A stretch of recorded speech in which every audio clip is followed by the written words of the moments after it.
بسم الله الرحمن الرحيم. طلاب سينيور 2 ان شاء الله النهارده باذن الله هناخد ليسون 1 في ال Applied Mathematics اللي هي الرياضه التطبيقيه. كل شغلنا طبعا هيبقى داينامكس، الترم ده هيبقى الديناميكا.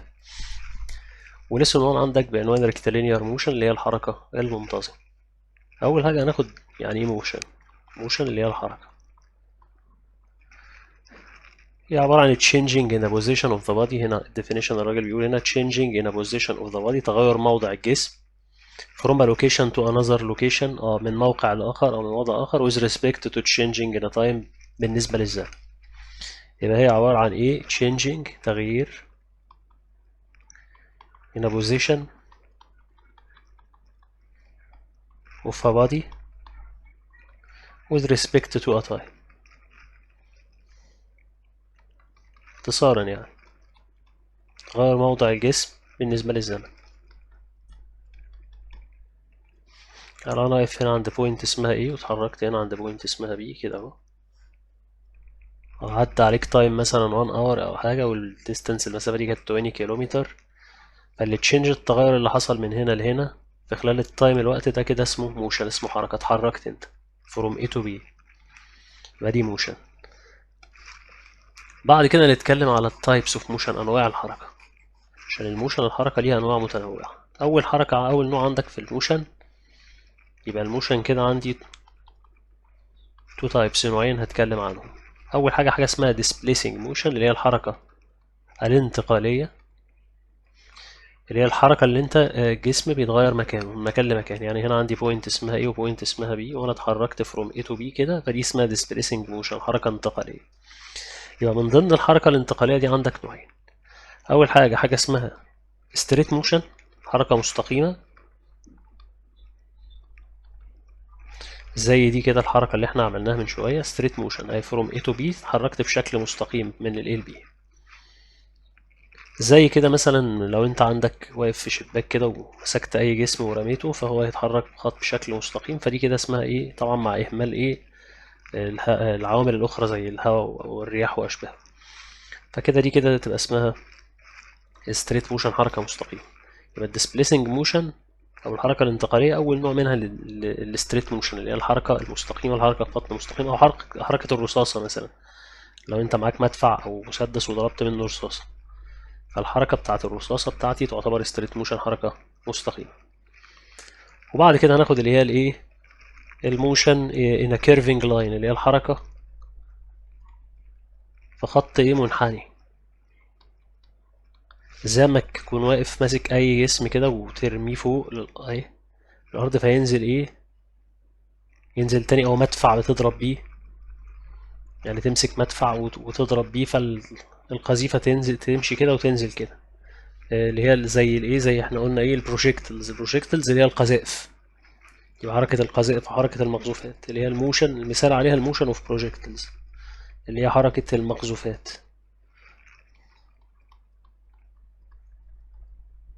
ودي مش عليك دراستها.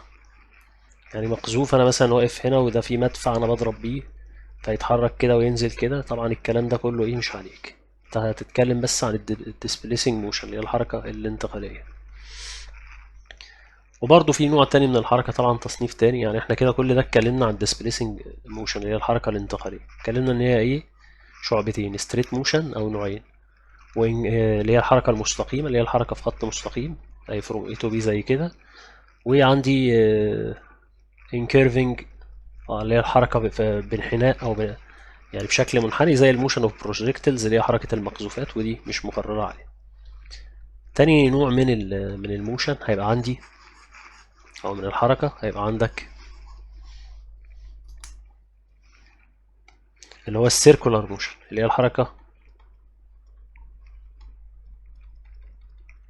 الحركة الدائرية. ساعات بيسموها ايه، ساعات بيسموها بشكل كده ايه، حركة دائرية. يعني انا لو جيت كده مسكت هنا جسم من عندي روب حبل، وقعدت كده ايه، الجسم ده ان كان ممكن يكون ستون حجر، وقعدت الفه كده تلاقيه ماشي في التراك دائري، في التراك معين كده اهو. واقعد الف كده ايه الجسم، هو يلف في شكل ايه، سيركولار موشن، حركة دائرية. وايزيليتور موشن اللي هي الحركة الحركة المتذبذبة أو الحركة التذبذبية، زي ما يكون عندك مثلا ياي أو كده، ياي اللي هو زي شبه السوستة كده وحركته كده متذبذبة بتطلع وتنزل بس. فالحركة دي مش انتقالية، يعني ليها ايه شكل دوري كده، شكلها ليها بيريود تطلع وتنزل زي الروب كده برضه، يدور سيركولار موشن، حركة دائرية. فالجزء ده من الحركة السيركولار موشن احنا كده مش علينا، مش مقرر علينا. فاحنا كده الجزء اللي احنا هنتكلم فيه اصلا هو الديسبليسنج موشن، هي دي اللي هنتكلم عليها. واغلب شغلنا هيبقى على الستريت موشن، على الحركة المستقيمة. وإن كنا في بعض الأحيان هندرس الحركة في شكل إيه متعرج، بس مش هندرس حركة القذائف، يعني مش هندرس الإيه البروجيكتلز موشن اللي هي حركة المقذوفات، مش علينا، عليك هتاخدها في الجامعة إن شاء الله. لكن أغلب شغلك بنسبة كبيرة هتلاقي ستريت موشن، حركة مستقيمة، وشغلنا كله على الحركة المستقيمة. وأحيانا هندرس إيه بعض الإيه الحركة هيكون فيها إيه في يعني متغيرة، بس دي يعني مش هتبقى بشكل كبير، غالب شغلك هيبقى ستريت موشن، حركة مستقيمة. بعد كده هنتكلم على حاجه اسمها البارتيكل، اللي هو الجسيم او الجسم. انا دلوقتي لو عندي كار او اي جسم او تراكتور جرار او عربيه، وعايز ادرس الايه الموشن او الحركه بتاعته، مش هقعد ادرسه بقى ككل، افترض ان دي النقطه بتاعتي الجسم بتاعي واتحرك بناء عليه. فالحركه بتاعت البارتيكل او الجسيم دي هي اللي هتمثل حركه الجسم. يبقى بيقول لي virtual point، نقطه افتراضيه used to study the motion of the body. وبيقول لي where we represent the motion of the body as a motion of a point with neglecting any internal motion، يعني هنتجاهل اي حركه داخليه. يعني عندي هنا مثلا انجن محرك وفي حركه داخليه جواه، دي هنتجاهلها. احنا حركتنا يعني مثلا لو هنا عندي الكار دي او العربيه دي ماشيه في ستريت موشن في حركه مستقيمه، اي بقى حركه داخليه سواء انجن بقى سواء اي اجزاء متحركه جوه العربيه، دي هنتجاهلها تماما، وحركتي كلها حركه السياره اللي في الستريت موشن في الحركه المستقيمه. وطبعا هتتجاهل اي سيركولار موشن او اي اوزيليتد موشن اللي هي اي حركه دائريه او اي حركه متذبذبه جوه داخليه، يعني هنتجاهلها تماما ونتعامل مع الحركه الاساسيه بتاعتي اللي هي الحركه في خط مستقيم، اللي هي الستريت موشن، حركتي الاساسيه وانا ماشي بالعربيه بتاعتي. يبقى اي حركه داخليه انا هتجاهلها تماما. وزي ما انا قلت لك البوينت، النقطه دي اللي انا بقى بتمثل، يعني أنا مثلا دلوقتي عندي اي حاجه بلان مثلا طيار، فانا هعملها برضو في صوره وانا برسم او بشتغل، هحط هنا بارتيكل، نقطة هنا جسيم، هتعامل معاها كأنها دي اللي بتمثل الجسم اللي بيتحرك بتاعي. كار بقى اي جسم متحرك، انسان مثلا شخص بيتحرك من هنا لهنا، فعلى طول هحدد اتجاه حركته. فالبارتيكل ده يعني جسيم، يعني نقطة بتبقى موجودة على الشيء اللي انا بتعامل معاه وبتمثله وبتعامل بيه اعتبار لأي حركة داخلية. تعالى بقى ناخد بوزيشن فيكتور اوف بارتيكل اللي هو متجه الموضع لجسمه. قبل ما نخش في جزء متجه الموضع لازم نراجع حاجه كده في الفيكتورز في المتجهات. لو احنا هنا عندنا دي كوردينيتس بلين، مستوى احداثي، هنا طبعا اكس اكس داش واي واي داش، اكس اكسس واي، هنا دي الاوريجين بوينت اللي هي نقطه الاصل، وانا عندي بوينت هنا اسمها ولو عملت جويننج ما بين الاوريجين بوينت فالفيكتور او المتجه ده اسمه بوزيشن فيكتور. يبقى البوزيشن فيكتور او متجه الموضع اللي هو ده هو الفيكتور اللي ما بين الاوريجين اهو، جويننج بتوين ذا اوريجين بوينت، نقطه الاصل، توصل لنقطه الاصل نقطه كده، انت عملت بوزيشن فيكتور. فالبوزيشن فيكتور او متجه الموضع ده انا بحدده ازاي؟ لازم احدد، عندي 3 طرق ان انا احدده او اكتبه ب3 صيغ وب3 طرق. الطريقه الاولى ان انا اشتغل بحاجه اسمها كوردينيتس فورم او صيغه احداثيه. يعني لو هنا اتحركت كده فروم او لحد بي كده اكس، وبعد كده اتحركت فروم بي تو كده دي واي، فانا كده ممكن احدد الكوردينيتس او الاحداثيات بتاعته تبقى اكس اند واي. يبقى اتحركت كده هوريزونتالي افقي باكس وفيرتيكالي بواي، يبقى كده كتبته في صوره كوردينيتس فورم صيغه احداثيه اكس وواي. وممكن اكتبه في حاجه اسمها فاندامنتال يونت فيكتور فورم اللي هي صيغه متجهات الوحده الاساسيه. تتكتب ازاي؟ طبعا انت لازم قبل ما نشوف بس قصه متجه الوحده، يعني عشان نعرف قصه متجه الوحده الاساسيه لازم الاول نعرف الاول البولار فورم او الصيغه القطبيه، وبعد كده هنشرح بقى قصة يعني ايه يونت فيكتور متجه وحدة، وبعد كده هنعرف بقى قصة متجه الوحدة الأساسية. لو هنا عندي انجل اسمها ثيتا، زي اسمها ثيتا، اللي هي الانجل اللي هي بتوين الفيكتور او اي او الفيكتور اي اند ايه بوزيتيف بارت اوف اكس اكسس. فالانجل دي كده اسمها ثيتا. والنورم او المعيار او طول الفيكتور او اي دي الطريقه دي بنسميها اسمها بولار فورم. بحدد النورم الطول بتاع الفيكتور والاي والدايركشن الاتجاه بتاعه عن طريق الانجل. طب والنورم او الطول او المعيار بتاع الاو اي ده بجيبه ازاي؟ ببايثاغورس اهو. النورم بتاعه اقول له بايثاغورس اهو، اكس باور 2 بلس واي باور 2 بايثاغورس ثيوري. يبقى اقول له ايكوال اكس باور 2 بلس واي باور 2 اندر سكوير روت تحت السكوير روت تجيب النورم تجيب المعيار 2. يعني لو سي مثلا هنا الاي دي الكوردينيتس بتاعها 3 اند 4، فالفيكتور ده او ايه او اقول له فيكتور ايه بقى من غير الاو، مش محتاج تكتب الاو، تقول له فيكتور ايه على طول، لان الاو ضمنيا معروف ان هي اوريجين بوينت 3 اند 4.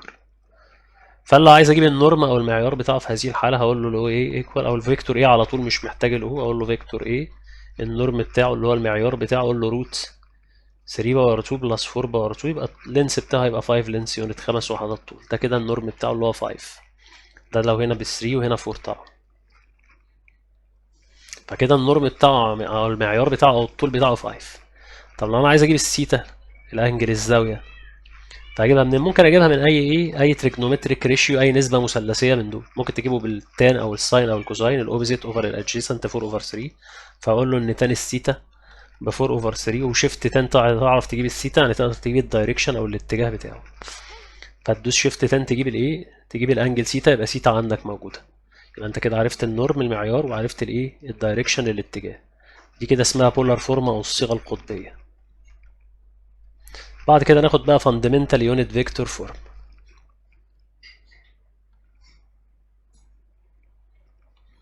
اللي هي بدلالة متجهات الوحدة الأساسية. ايه بقى يونت فيكتور أساسا؟ قبل ما نخش في فاندمنتال يونت فيكتور لازم نعرف ايه هو اليونت فيكتور الأول. يونت فيكتور هو عبارة عن، يعني لو اختصرنا مثلا الفيكتور اللي اسمه ايه ده اللي احنا بنرمز له فيكتور ايه اللي هو دوت، قلنا مثلا ان في يونت فيكتور اسمه يو اي، اختصار ليونت فيكتور ان دايركشن اوف اف. عايز اجيب انا اليونت فيكتور او متجه الوحده في اتجاهي. يعني يونت فيكتور اصلا، يونت فيكتور ده يعني فيكتور اتس نورم ايكوال 1، يعني متجه معياره واحد، يعني طوله 1 وبيعمل ان دايركشن اوف او اي، يعني في الدايركشن بتاع الايه الاو اي في الاتجاه ده. والنورم بتاعه يبقى هو عباره عن ايه فيكتور اتس دايركشن سوري فيكتور اتس ماجنتيود او اتس نورم المعيار بتاعه ايكوالز 1 بيساوي 1، يعني طوله واحد. طب انا اجيب ازاي اليونت فيكتور ده ان دايركشن اوف او اي في الاتجاه ده؟ عايز اجيب اليونت فيكتور او متجه الوحده في الاتجاه بتاع الايه الفيكتور او اي. فحاجه بسيطه جدا عشان تجيبه، كل اللي ما عليك انك هتقول له ان اليونت فيكتور ان دايركشن اوف اي هو عباره عن فيكتور الاي اوفر نورم اوف اي. يعني الفيكتور نفسه بقسمه اعمله اوفر النورم، اقسمه على الايه على المعيار او على الطول بتاعه. مثلا هنا في الاكزامبل بتاعنا اللي احنا بنشتغل عليه الفيكتور ايه اهو عندي ب 3 اند 4، اعمله ديفايد النورم اقسمه على معياره اللي هو طوله، هتبقى 3 اوفر 5 و4 اوفر 5. يبقى كده ده اليونت فيكتور ان دايركشن اوف ايه. يبقى اليونت فيكتور هنا في اتجاه الايه هيبقى اهو، هيبقى الكوردينيتس بتاعته 3 اوفر 5 و4 اوفر 5. ميزه بقى اليونت فيكتور ان انا بيخليني اقدر اعمل سويتش او اعمل تغيير ما بين النورم وما بين الفيكتور.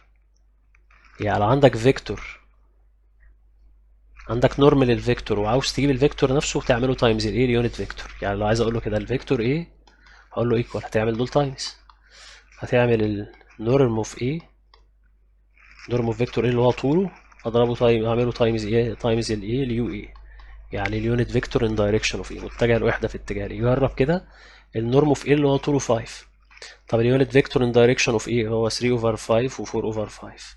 هتعمل 5 تايمز 3 اوفر 5 تطلع 3 و5 تايمز 4 اوفر 5 تطلع 4. زي ما انت شايف حاططك الفيكتور ايه اللي هو ب 3 و4 نفس الايه القصه. يبقى ميزه اليونت فيكتور ان انا بستخدمه اعرف اعمل سويتش بينه وبين النورم بين الايه بين الطول المعيار وما بين الايه الفيكتور نفسه اللي هو ايه المتجه بتاعي ككوردينيتس فورم سوري ككوردينيتس فورم بصيغه احداثيه. يبقى بيعمل لي سويتش ما بين اللينس الطول وما بين الايه وما بين الفيكتور نفسه كايه ككوردينيتس فورم كصيغه احداثيه. بقدر اعمل تبديل، اقدر اجيب من ده عن طريق ده. طيب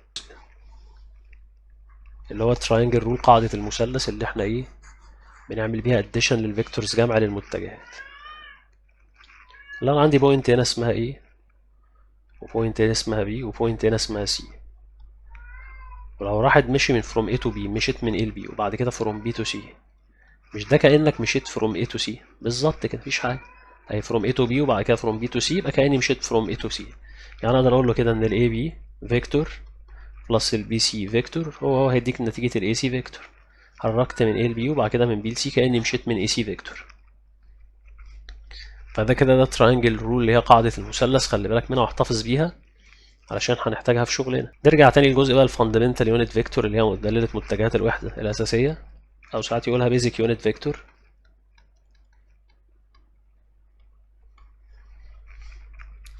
قبل أي شيء هو افترض إن في عنده يونت فيكتور ان دايركشن اوف اتجاه الإكس أكسس كده أهو، البوزيتيف بارت اوف إكس عامل كده.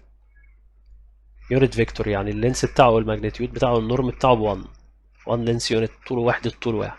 فطبعا طالما وحدة طول يبقى الاند بوينت نقطة النهاية بتاعته 1 و 0. يعني الفيكتور دوت لو سميناه اي، هو سماه اي ده ب 1 و 0 ككوردينيتس. طب ان دايركشن اوف واي نفس القصه، الاكس بتاعك بزيرو، طالما انت على الواي اكسس يبقى الاكس بزيرو والواي ب1، وسماه جي فيكتور.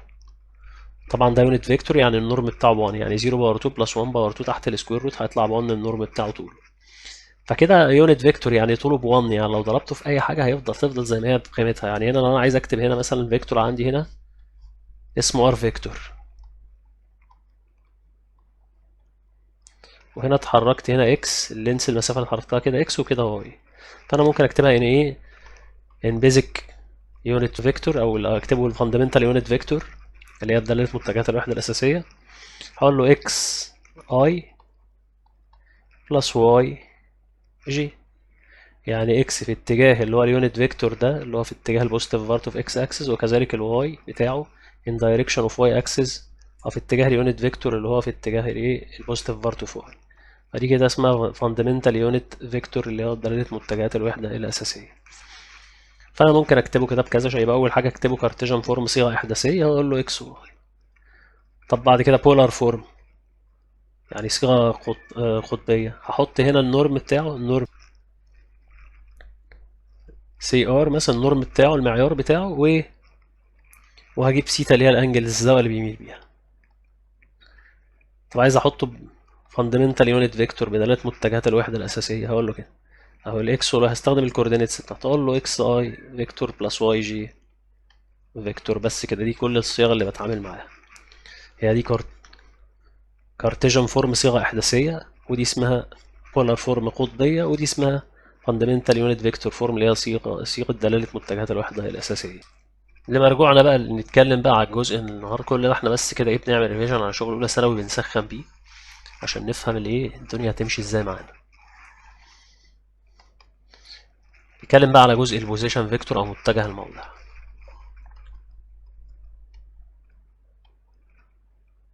وفي ذا بادي بقى هنتكلم عن جسم مش نقطة زي ما كنا شغالين في سنة أولى. انا دلوقتي الاوريجين بوينت هنا هتمثل الاوبزرفر اللي هو الملاحظ، الراجل الناظر اللي بيراقب الجسم.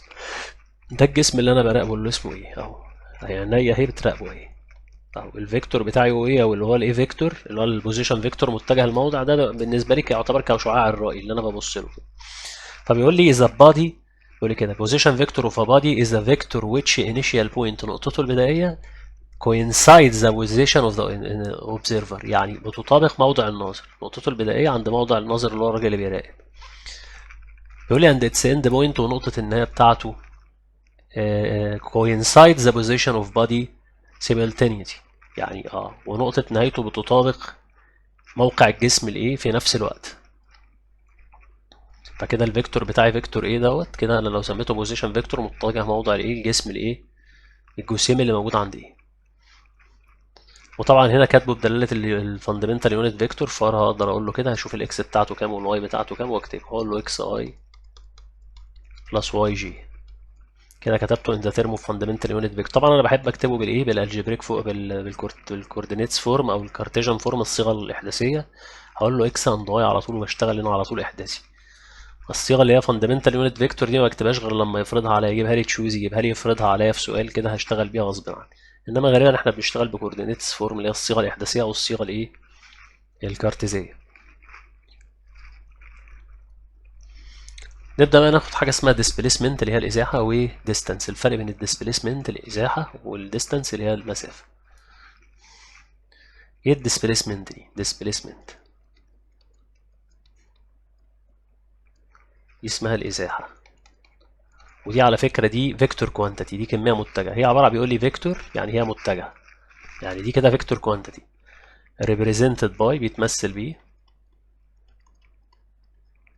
directed line segment يعني قطعة مستقيمة موجهة. يعني مثلا لو عندي هنا بوينت اسمها A وبوينت اسمها B، قلت لك هات لي الديسبليسمنت اهي، هتقول لي الديسبلي او سي مثلا اللينس بتاع الاي بي او النورم بتاع الاي بي كان مثلا 3 سنتيمتر. فانت لو جيت قلت لك هات لي سمينا الفيكتور ده اسمه فيكتور اس او سميه فيكتور اي بي مفيش مشكله. قلت لك الديسبليسمنت فيكتور اهو واتجه الازاحه. طبعا انت لازم تحدد الايه الاتجاه بتاعك ماشي ازاي، فانت بتروح عامل فيكتور هنا يونت فيكتور بتسميه اي او ان او سي او اي حاجه تعجبك. هتقول له ان الاس فيكتور بتاعك هتقول له 3 ان دايركشن اوف اي، يبقى انت بتقول له ان انا بتحرك 3 في اتجاه الايه الفيكتور اللي اسمه اي او اليونت فيكتور اللي اسمه اي. فهنا انت بتحدد لازم الديسبيسمنت فيكتور لازم تحدد اتجاه، لان ده فيكتور كوانتيتي، ده كميه متجهه، ما ينفعش ايه تحددها غير لما تحدد الماجنتيود المقدار والاتجاه، لازم الاتجاه بتاعها يبقى معلوم في اتجاه الاي هنا اهو. او ممكن تقول له عادي تقول له ان الاس كده كان النورم بتاعه الطول بتاعه او المعيار بتاعه كده، ده النورم معناه انه طوله، اقول له 3 سنتيمتر كده، اقول له كده اقول له اس كده، يعني اقول له اس كده كده يفهم منها ان هو يقصد الماجنتيود. هقول له ده اكس ايكوال 3 سنتيمتر ان دايركشن في اتجاه مثلا الاي بي، او اقول له في اتجاه الاي، احدد له لازم الاتجاه او اي اللي هو الفيكتور اي. يبقى انا لازم احدد اتجاه ومقدار. يبقى احنا عندي هنا الديفينيشن تاني بتاع الديسبيسمنت بيقول لي كده directed line segment اي بي قطعه مستقيمه موجهه اي بي، بيقول لي كده its starting point is ايه نقطه البدايه بتاعتي ايه والاند بوينت بتاعتي بي، بيقول لي كده coincides with the initial position الوضع الابتدائي اللي هو الوضع الجسم اللي ببدا منه. بيقول لي and ending point نقطه النهايه اللي هي بي، بيقول لي كده its end position displacement AB donated by S، يعني هو بيرمز للرمز اللي هي الايه الفيكتور اي بي ده، او الديسبيسمنت اللي عملتها الازاحه اللي عملتها من اي بي عمل لها رمز اس، سماها ايه فيكتور اس. طبعا لو احنا عايزين نجيب النورم بتاعها طولها اللي اقول له نورم اوف اي بي اللي هو النورم الاس اللي هو طول الايه الفيكتور اس، لان هو احنا سميناه بنفس المسمى. النورم بتاعه اللي هو طوله، او ساعات يقول لك ماجنتيود اوف ديسبيسمنت مقدار الازاحه، ده طوله هقول له ده ب 3 ب 3 مثلا، فده كده النورم. ولازم احدد الدايركشن لو طلب مني الايه، طبعا عايز الديسبيسمنت، قال لك الديسبيسمنت لازم انت بتروح عامل يونت فيكتور هنا وتحدد هل انت ماشي في اتجاهه او عكسه. يعني لو قال لي كده قال لي مثلا قال لي سي هنا قال لي اس فيكتور، هقول له هنا 3 مثلا اي، يعني 3 في اتجاه الاي، انا متحرك في اتجاه الفيكتور اي. طب لو عندي كده انا ماشي كده اهو فروم اي تو بي ومشيت كده سي مثلا 2 كيلومتر 2 كيلو، بس اليونت فيكتور بتاعي ماشي في الاتجاه ده. فانا هنا في هذه الحاله هقول له ان الديسبيسمنت الازاحه بتاعت سعادتك هقول له دي ب 2 هقول له 2 اي اي بس بالنيجاتيف، لان انا ماشي عكس الايه، ماشي عكس اليونت فيكتور اللي انا فارض اتجاهه نيجاتيف 2، يعني معناه ان انا مخالف سير الايه اليونت فيكتور اللي انا فارض اتجاهه، وده انا بفرضه في الاول، وبتفرضه غالبا في اتجاه الحركه عشان البدايه الحركه اللي انت ابتديت بيها عشان ما توجعش دماغك. بس انا بس بفهمك قصه الاشاره النيجاتيف بتيجي منين لما اتحرك عكس الايه اليونت فيكتور اللي انا فارضه. او ممكن بدل ما تدخل نفسك في تفاصيل وتوجع دماغك تقول له ان الاس فيكتور هتقول له مثلا هتقول له الماجنتيود بتاعه او القيمه بتاعته 2، الماجنتيود اللي هو المعيار او القيمه بتاعته اهو. فبالتالي لو انا عايز اقول له اس كده كايه، عايز اتكلم على الديسبيسمنت او الازاحه كمقدار وكاتجاه، اقول له 2 كيلومتر ان دايركشن، او ممكن اقول له 2 كيلومتر ان دايركشن اوف، شوف انت متحرك ازاي، هو متحرك في الاتجاه العكسي بتاع من بي لايه ان دايركشن اوف بي ايه. فكل ده الطريقه السليمه، انما احنا بنفرض يونت فيكتور دايما في بدايه شغلنا اللي هو ايه وبنتحرك بناء عليه. دي كده الديسبيسمنت الازاحه. والديسبيسمنت زي ما انا قلت لك اهم حاجه عندها الستارتنج بوينت والاند بوينت، يعني لو عندي هنا بوينت اسمها ايه وبوينت اسمها بي وانا مشيت كده اهم حاجه الستريت باس الخط المستقيم المسافه المسار المستقيم العادل. يبقى الديسبيسمنت هنا اس بتاعتي هتبقى النورم بتاعها طولها هيبقى النورم بتاع الاي بي على طول، ليش دعوه بقى بالتراكات المنحدره اللي انا مشيتها فيها دي. يعني لو التراك المستقيم ده العدل 10 كيلومتر 10 كيلو، والعوج ده اللي انا مشيت فيه حقيقي فعلا بالعربيه 20 كيلومتر، هنا النورم او المعيار هيبقى ايه؟ هيبقى 10. هيبقى 10 يا جماعه، هيبقى الستريت باس، الخط المستقيم اللي هو المسار المستقيم اللي مشيت فيه. بينما لو طلب الديستانس بقى، وده الكلام اللي هي المسافه، طبعا هقول له هنا بقى 20. ليه؟ لان الديستانس دي سكيلر كوانتيتي، يعني كميه قياسيه، ما يلزمنيش اعرف اتجاهها ما يلزمنيش في شيء. يعني عرفت ان هي 20 كيلو، 20 كيلو بقى في الاتجاه ده، في الاتجاه ده، في اي اتجاه، المهم ان هي 20 كيلومتر، بعرف بس قيمتها كام كيلو، خلاص دي مسافه عديتها لقطعتها. لينس اوف باث، يعني طول المسار اللي مشيته، طول المسار ده اللي انا مشيته اللي هو ايه؟ المتعرج. انما الديسبيسمنت لا، لو عايز اجيب النورم بتاعها او الماجنتيود بتاعها معيارها، هيبقى بس النورم طول المسار اي بي. طب لو عايز اجيب انا مثلا عايز اجيبها كفيكتور، لان هي فيكتور كوانتيتي، اقول له اس فيكتور ايكوال مثلا، لو احنا افترضنا ان هنا عندي اي يونت فيكتور، هقول له كده، هقول له ده ب 10 اي، يعني ب 10 كيلومتر 10 كيلومتر ان دايركشن اوف اي، في اتجاه الاي. الرقم ده طبعا بيعبر عن الايه؟ الفاليو، القيمه اللي انت مشيتها دي، سواء بقى كانت بالكيلو بالمتر بالسنتيمتر ايا كان. اسمه الجبريك ميجر، اللي هو القياس الجبري.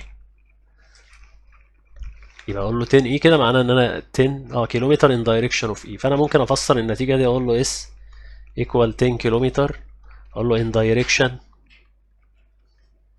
اوف مثلا اي بي، او في اتجاه الاي ايا كان او ان دايركشن اوف اي في اتجاه الاي. فانا حددت له كده الاتجاه اللي انا ماشي فيه. يبقى ده الفرق بين الديستانس والديسبيسمنت. ديستانس هي الايه؟ اللينس اوف باث، طول المسار بقى اللي انا مشيته، سواء بقى رحت وجيت، رحت في شكل متعرج. انما الديسبيسمنت اهم حاجه عندها الستريت باس، المسار المستقيم فروم ستارتنج بوينت، من نقطه البدايه لنقطه النهايه. يعني لو عندي هنا مثلا سي، عايز اعمل اكزامبل كده كويس بسيط كده من ايه عشان نفرق بين الاثنين. عندي هنا بوينت اسمها ايه، وعندي هنا بوينت اسمها بي، اقول وانا مشيت كده بالشكل، يعني ده كده الستريت باس، المسار المستقيم بينهم. بس انا لما مشيت بالعربيه ما مشيتش كده، مشيت كده اهو، كده اهو، كده اهو، كده اهو، كده اهو، لحد ما وصلت البي. والمسار المتعرج ده كده هنقول الكيرف اللي انا شغال عليه ده، هقول ان هو مثلا ب 100 كيلومتر، ب 100 كيلو. والستريت باث المسار المستقيم ده هقول انه ب 80 كيلومتر، 80 كيلومتر. والدايركشن في اتجاه اليونت فيكتور ماشي كده، في اتجاه الاي بي، في اتجاه الحركه. فلو قال لي هات هنا الديسبيسمنت اللي هي اس فيكتور، هقول له دي عباره يا باشا عن المسار المستقيم 80 80. يبقى انا الديسبيسمنت، الازاحه اهم حاجه الستريت باث اللي هو المسار المستقيم ده ب 80 ب 80. هقول له 80 ان دايركشن اوف اي، في اتجاه الاي. طيب ابدا بقى افسر النتيجه، اقول له اس كماجنتيود، يعني اقول له كده دي 100، سوري، اقول له دي اس دي كده بقى 80 كيلومتر ان دايركشن اوف اي. اقول له في اتجاه الفيكتور اي، في اتجاه الفيكتور اي يعني ايه؟ ماشي في الاتجاه ده. ده تفسير النتيجه، ان انا اقول له كده الالجبريك ميجر، القياس الجبري بتاعها 80 كيلو في اتجاه الاي. طب لو قال لي الديستانس، المسافه اللي انت مشيتها بالعربيه، انت مشيت في السكه المتعرجه دي، هتقول له 100 100 كيلومتر. مش محتاج بقى تقول له في اتجاه مين ولا ليه ولا ازاي، لان دي كده سكيلر كوانتيتي، كميه ايه؟ كميه قياسيه. انما هنا كميه متجهه، لازم لو انت بتقول له الديسبيسمنت تقول له 80 ان دايركشن اوف اي، في اتجاه الاي. واما تيجي تفسر النتيجه تقول له 80 كيلومتر ان دايركشن اوف اي، في اتجاه الفيكتور اي. لازم تقول له الاتجاه ماشي ازاي، او ممكن تقول له ان دايركشن اوف اي بي عادي، يعني تقول له في اتجاه الاي بي من الحركه، انا اتحرك من اي لبي، مفيش اي مشاكل. المهم تحدد دايركشن، اتجاه باي طريقه او باي فيكتور، سواء اليونت فيكتور او الايه؟ الفيكتور اللي هو اللي بيوصل بين الستارت بوينت والاند بوينت. انا كده عندي ستارت بوينت اسمها ايه، واند بوينت اسمها بي. رحت جاي ماشي من اي لبي كده ستريت باس، مسار مشترك، ده بقى لي ب 200 كيلومتر. بعد كده رحت جاي راجع تاني، رجعت الايه تاني، هي طبعا انا ما عملتهاش على نفس الخط عشان ما يخشوش على بعض، بس هي على نفس الايه الخط. فكده لو انا جيت قلت لك هات لي الاس فيكتور اللي هو الديسبيسمنت فيكتور، متجه الازاحه، هقول له سهل. انت مش رحت كده 10 ورجعت كده 10؟ طبعا لو اتجاه الحركه بتاعتي عملت الاي فيكتور كده في اتجاه الحركه اللي انا بدات بيها، هقول له كده انت مشيت 10 ان دايركشن اوف اي، وبعد كده مشيت 10 عكسها، يعني ماينس بقى، همشي العكس يعني غير اشاره. يبقى ماينس 10 ايه هتطلع ايه؟ هتطلع الزيرو فيكتور. اه طب لو عايز النورم بتاعها او المعيار بتاعها او الماجنتيود بتاعها، هقول له النورم بتاع الاو فيكتور اللي هو معيار المتجه الصفر يعني زيرو، تطلع صفر. طب لو قال لي هات الديستانس بقى، المسافة، لا المسافة هتاخد بقى الايه، اللينس اوف باث، طول المسار كله، انت مشيت كده 10 ورجعت كده 10، يبقى انت 10 بلس 10 20، يبقى 10 بلس 10 ايكوال 20 كيلومتر، يبقى انت مشيت 20 كيلو. انما الديسبيسمنت الازاحة اهم حاجة عندها الستارت بوينت والاند بوينت، انت بدأت وانتهيت عند نفس النقطة. يبقى النورم بتاعك او الماجنتيود بتاعك مقدار بتاعك بصفر، كأنك لا رحت ولا جيت، رحت ورجعت في نفس المكان، يبقى النورم الاس هيبقى زيرو.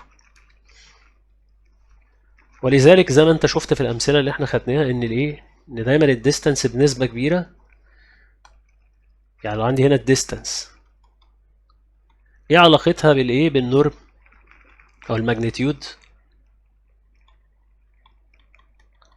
الماجنتيود اوف ديسبيسمنت معيار الازاحه اللي هو النورم الاس، طوله الديستانس المسافه، اقول سي سميها دي يعني، ايه علاقتهم ببعض؟ الديستانس دايما تبقى جريتر ذان اور ايكوال، تكون اكبر من او تساوي. امتى تيكوال؟ تيكوال لو كان الحركه ستريت موشن، حركه مستقيمه، يعني حركه في اتجاه واحد. يعني لو الحركه في اتجاه واحد كده ساعتها هتيكوال، ساعتها الديستانس هتساوي الايه، الماجنتيود اوف ديسبيسمنت، مقدار الازاحه. لو كانت الستريت، لو الحركه كده ايه، ستريت موشن، حركه في خط مستقيم. لكن لو الحركه مثلا متعرجه بالشكل دوت، هتلاقي طبعا ان الديستانس اكبر، المسافه هتكون اكبر من الايه، من مقدار الازاحه، لان هنا الازاحه النورم بتاعها او الماجنتيود بتاعها هيبقى المسافه بس بين الاي والبي، اللي هي النورم بتاع الفيكتور اي بي. بينما الديستانس المسافة هيكون المسار المتعرج ده اللي هيكون أكبر طبعا زي ما احنا شفنا. بتيكوال بقى زي ما احنا قلنا لما يكون عندي الايه، الحركة بتاعتي بتكون في ستريت بس في مسار مستقيم، بس ساعتها اقدر اقول له ان النورم الاس زي ما احنا اتفقنا هيكوال الديستانس. معيار الازاحة هيكون بيساوي المسافة، الاتنين هيساووا بعض. نبدأ بقى باكزامبل 1. بيقول لي if a body moved 12 متر، يعني جسم بيتحرك 12 متر towards east، يعني ناحية الشرق. يبقى نبدأ كده ارسم الايه، كوردينيتس بلين، مستوى الاحداثي بتاعي. هنا طبعا عندك هنا ايست اللي هو الشرق، هنا الويست، هنا النورث، هنا الساوث. 12 متر towards east، يعني تخيل البادي بتاع الجسم بتاعي عند الاوريجين بوينت واتحرك كده في اتجاه الايه، الايست 12 متر 12 متر، وانا اسمي البوينت اللي هنا بي. بعد كده بيقول لي كده، بيقول لي then it moved 5 متر towards north، اتحرك 5 متر في اتجاه الايه، في اتجاه الشمال. يبقى انا اتحرك كده 5 متر، يبقى مشيت انا كده كده. انا اخلي النهايه بتاعه الايه، التراك بتاعي خليه هنا عند ايه مثلا. طيب مفيش اي مشاكل. بيقول لي then stopped motion، اتحرك وقف عن الحركه، فابدا كده ايه، بيقول لي كده calculate the cover distance and the displacement of the body، عايز يحسب الديستانس، المسافه اللي اتحركها الجسم، والايه، والهابن ديسبيسمنت اللي هي الايه، الازاحه الحادثه اللي حصلت له. يلا بينا نحسب الديستانس. الديستانس اسهل حاجه هي اللينس اوف ايه، اوف باس، اللي هي طول المسار اللي انت مشيت فيه. انت مشيت كده 12 وكده 5، يبقى اقول له 12 بلس 5 تطلع 17 متر. طب لو انا عايز اجيب الديسبيسمنت الازاحه اللي هي الاس فيكتور، انت مشيت فروم او تو بي وبعد كده من بي لايه، يبقى كانك مشيت من اول بي، يبقى هو ده الديسبيسمنت او الازاحه بتاعتك من الستارت بوينت، من النقطه اللي بدات منها لحد النقطه اللي انتهيت منها، اللي هو الباث ده، المسار ده. طب اجيبه ازاي ده؟ اجيب النورم بتاعه، اجيبه معياره ازاي؟ كانك بتجيب نورم بتاع الفيكتور ايه. هقول له كده روت، يلا بينا اشتغل بايثاغورس، 12 باور 2 بلس 5 باور 2، يبقى اقول له 12 باور 2 بلس 5 باور 2 تطلع 13. هقول له 13 متر، 13 متر. يبقى النورم الطول بتاع الفيكتور او ايه ده، المعيار بتاعه 12 متر، سوري 13 متر. يبقى النورم او الطول بتاع الفيكتور او ايه، او الفيكتور ايه، اقول له 13 متر 13 متر. يبقى ده كده الايه، الاس فيكتور او النورم بتاعه اللي هو طوله او معياره، ده الطول الايه، طول معيار الازاحه، اللي هو الماجنتيود اوف ايه، اوف ديسبيسمنت، معيار الازاحه. طب عايزين، احنا عرفنا معيار، عايزين نعرف اتجاهها، يعني عايزين نعرف الانجل سيتا دي. انت ممكن سيتا تجيبها بساين او بكوزاين او تان. هو في الكتاب اشتغل بتان عشان موجود عنده 5 و12، فيقول لك لو انت غلطت في الهايبوتنس وجبته غلط تبقى ايه، ما غلطتش في حاجه. فهشتغل بتان الاوبزيت على الادجيسنت علشان ايه، موجود عندي ده وده هو اداهولي في الجيفنز. فانا هشتغل بتان. واحد يشتغل بساين او بكوزاين ممكن اشتغل ساين، اقول له ساين الانجل سيتا، اقول له 12 اوفر 13 عادي مفيش مشكله. اشتغلت بتان مفيش مشكله، عشان تجنب انك انت لو اتلخبطت في الايه في الهايبوتنس يبقى انت ايه تشتغل مظبوط. يبقى اقول له التان الاوبزيت اللي هو 5 اوفر 12. طب عايز اجيب السيتا ادوس شيفت تاني، يبقى اجيب الكالكوليتور بتاعتي وادوس شيفت تاني ال 12.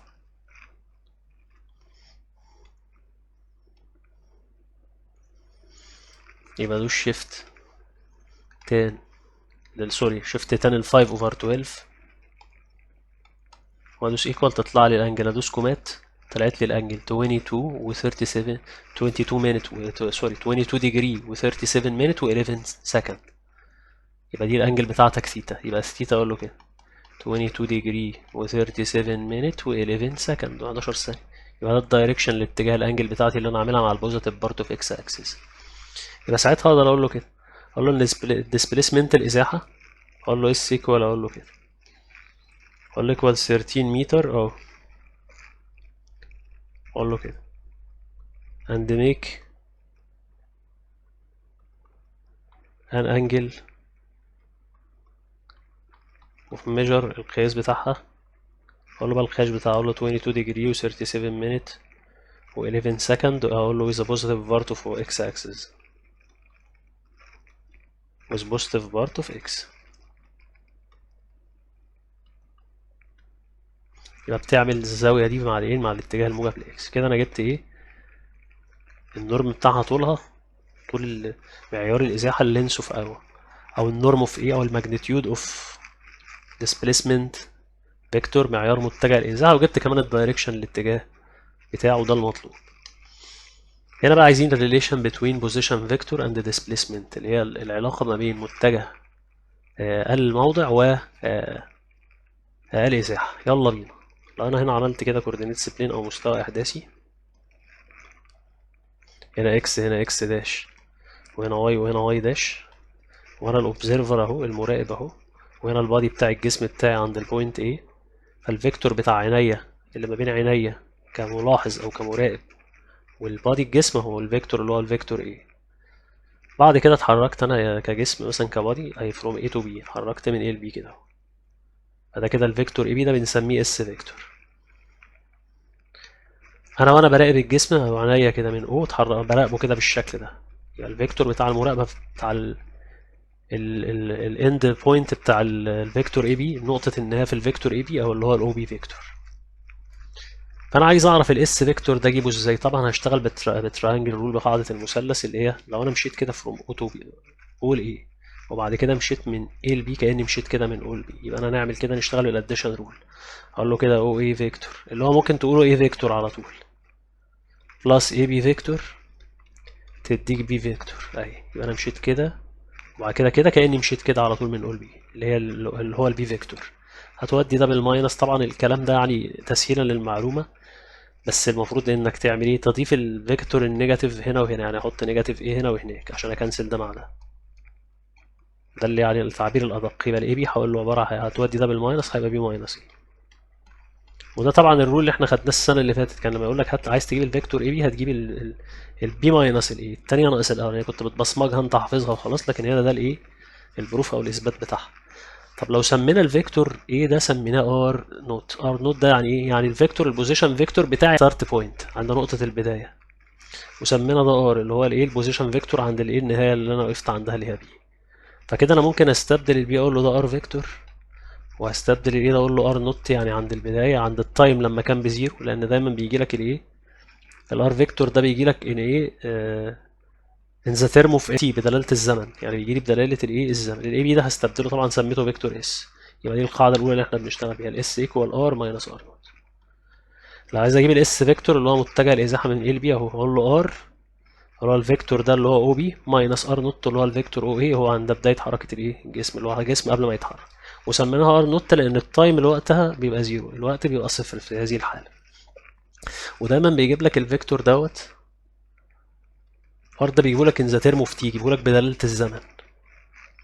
يعني يجيبوا لك مثلا ده التايم، يقول لك مثلا تي مثلا و3 تي، وهيجيب لك فيه تايم. طب ليه؟ لان الجسم مش بيقعد ثابت، هيفضل يتحرك كده وهيفضل مكمل كده سي، وسي مثلا هيكمل هنا دي، فانت كل الفتره دي عمال تراقب فيه وتشوف، ويطلع فيكتورز او متجهات جديده، يبقى انا براقب الجسم بتاعي في حركته.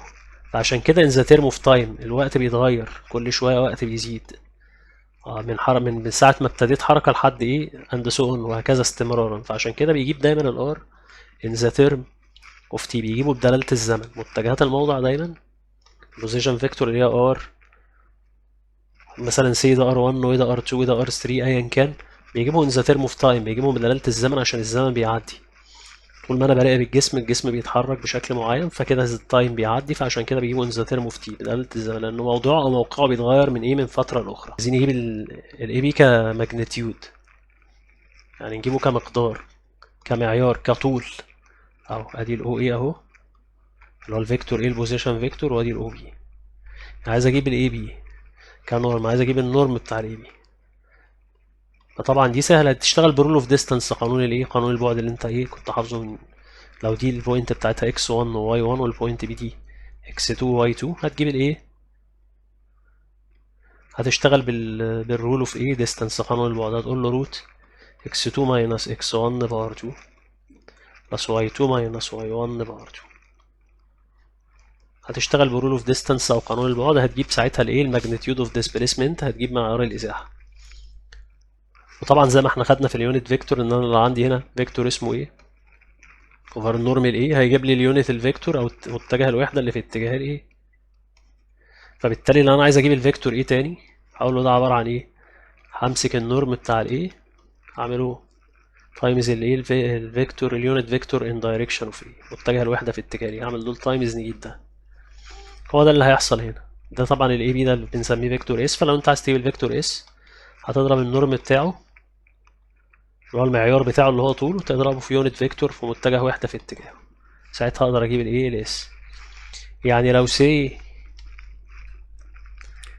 عندي الفيكتور اي بي دوت، الكارتيجن فورم او الصيغه الاحداثيه بتاعته 3 و4 3 و4. فانت لو جبت النورم بتاعه اللي هو المعيار بتاعه اللي هو طوله، هتعمل 3 باور 2 بلس 4 باور 2 يطلع 5، لان سي يونت 5 وحده الطول. فكده اليونت فيكتور بتاعه اللي هو مثلا نسميه سي اي مثلا، هقول له او 3 اند 4 هتعمله اوفر 5. اوفر 5 يعني كأني عملته تايمز 1 اوفر 5، ضربته في خمس، هتبقى 3 اوفر 5 و4 اوفر 5. كده ده اليونت فيكتور بتاعه. جرب كده تمسك اليونت فيكتور اللي هو 3 اند اليونت فيكتور اللي هو يو اي بي، يونت فيكتور ان دايركشن اوف اللي هو 3 و5 و4 اوفر 5، يعملوا كده تايمز النورم بتاع الفيكتور اي بي. جرب كده يعملوا تايمز النورم اهو، تايمز هنا 5، 5 تايمز 3 اوفر 5 تطلع 3، و5 تايمز 4 اوفر 5 تطلع 4. اعطاك تاني الفيكتور اي بي زي ما هو، عطاهولك بالكارتيجن فورم، رجعك تاني ليه. فدي حركه كويسه ان انا بعمله سويتش، وهو ده الرول اللي هو ايه قايله اللي احنا شرحناه في الاول.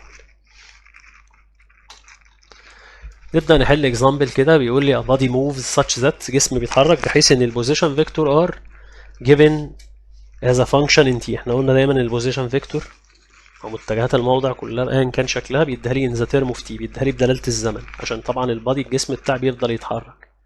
هنا واقف عند ايه، اتحركت بقيت عند بي، اتحركت بقيت عند سي.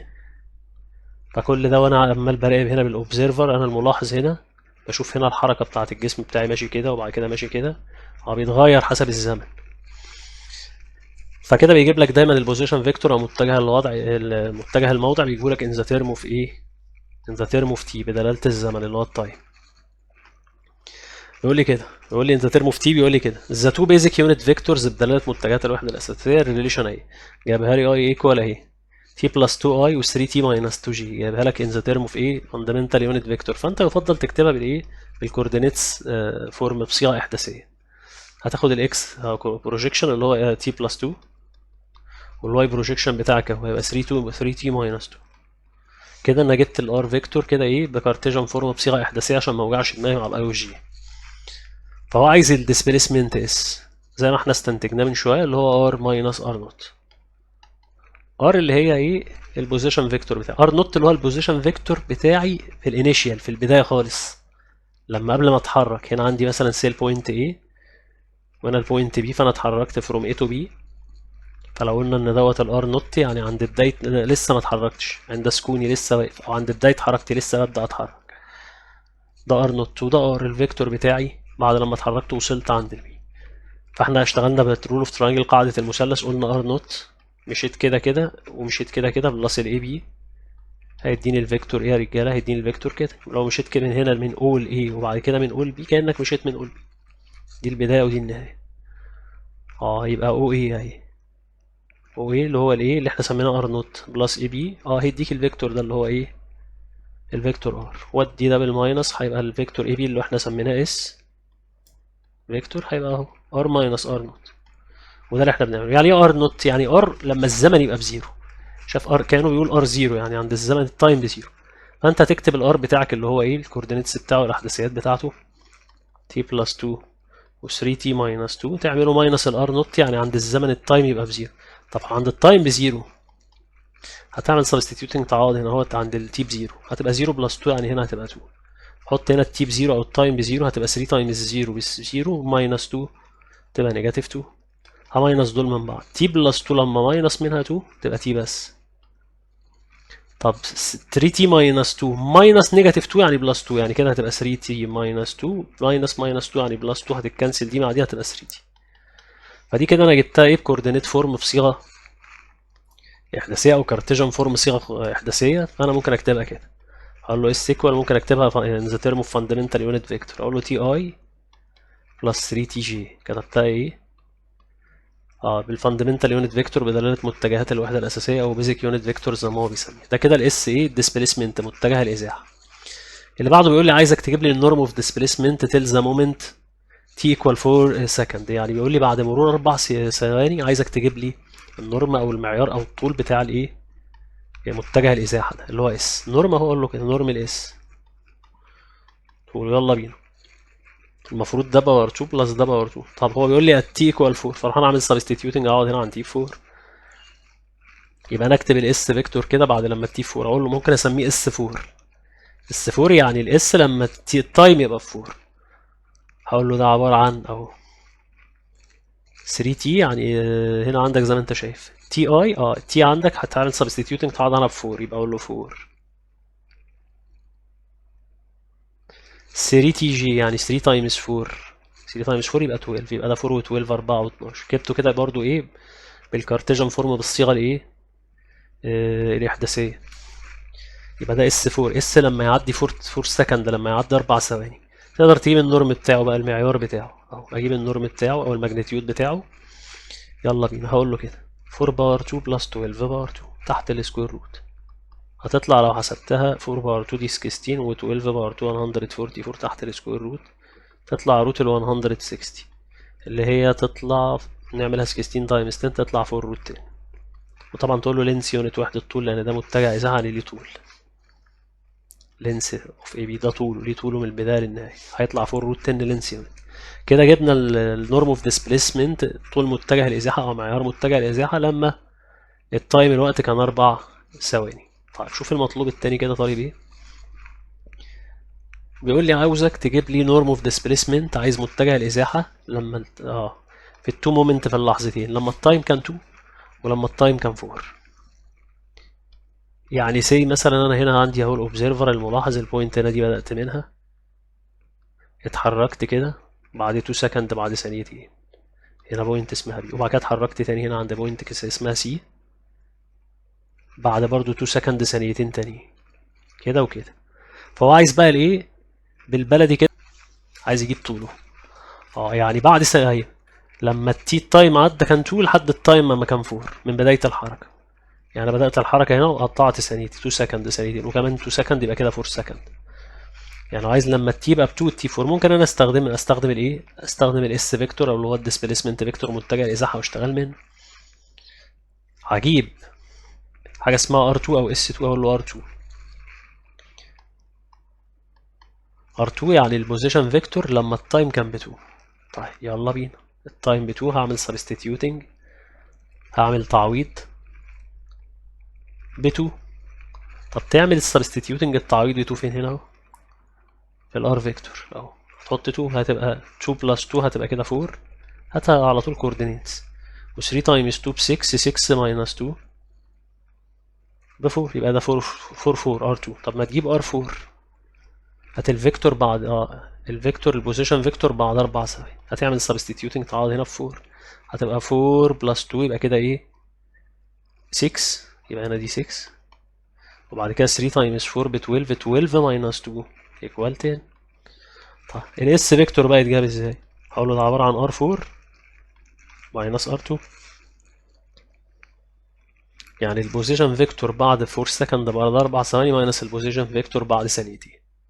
يلا بينا، يبقى اقول له كده 6 and 10 minus 4 and 4، 6 minus 4 تبقى 2 و 10 minus 4 تبقى 6، يبقى 2 6. هات بقى النورم بتاعه معياره كده طوله يعني، قال له 2 باور 2 بلس 6 باور 2 تحت السكوير روت، احسبها تطلع ادي 4 وادي 36 تحت الروت، يعني روت ال 40 وروت ال 40 ب 2 روت 10 لينس يونت. يبقى انا كده جبت المطلوب. نبدأ بقى نتكلم عن جزء اللي هو الفيلوسيتي والسبيد، اللي هو السرعة والمتجه ومتجه السرعة. الفيلوسيتي ده يبقى الفيلوسيتي ده كده متجه السرعة، متجه السرعة. قلنا ليه سميناه متجه السرعة؟ عشان هو فيكتور كوانتيتي، كمية متجهة اي بي. يبقى البوزيشن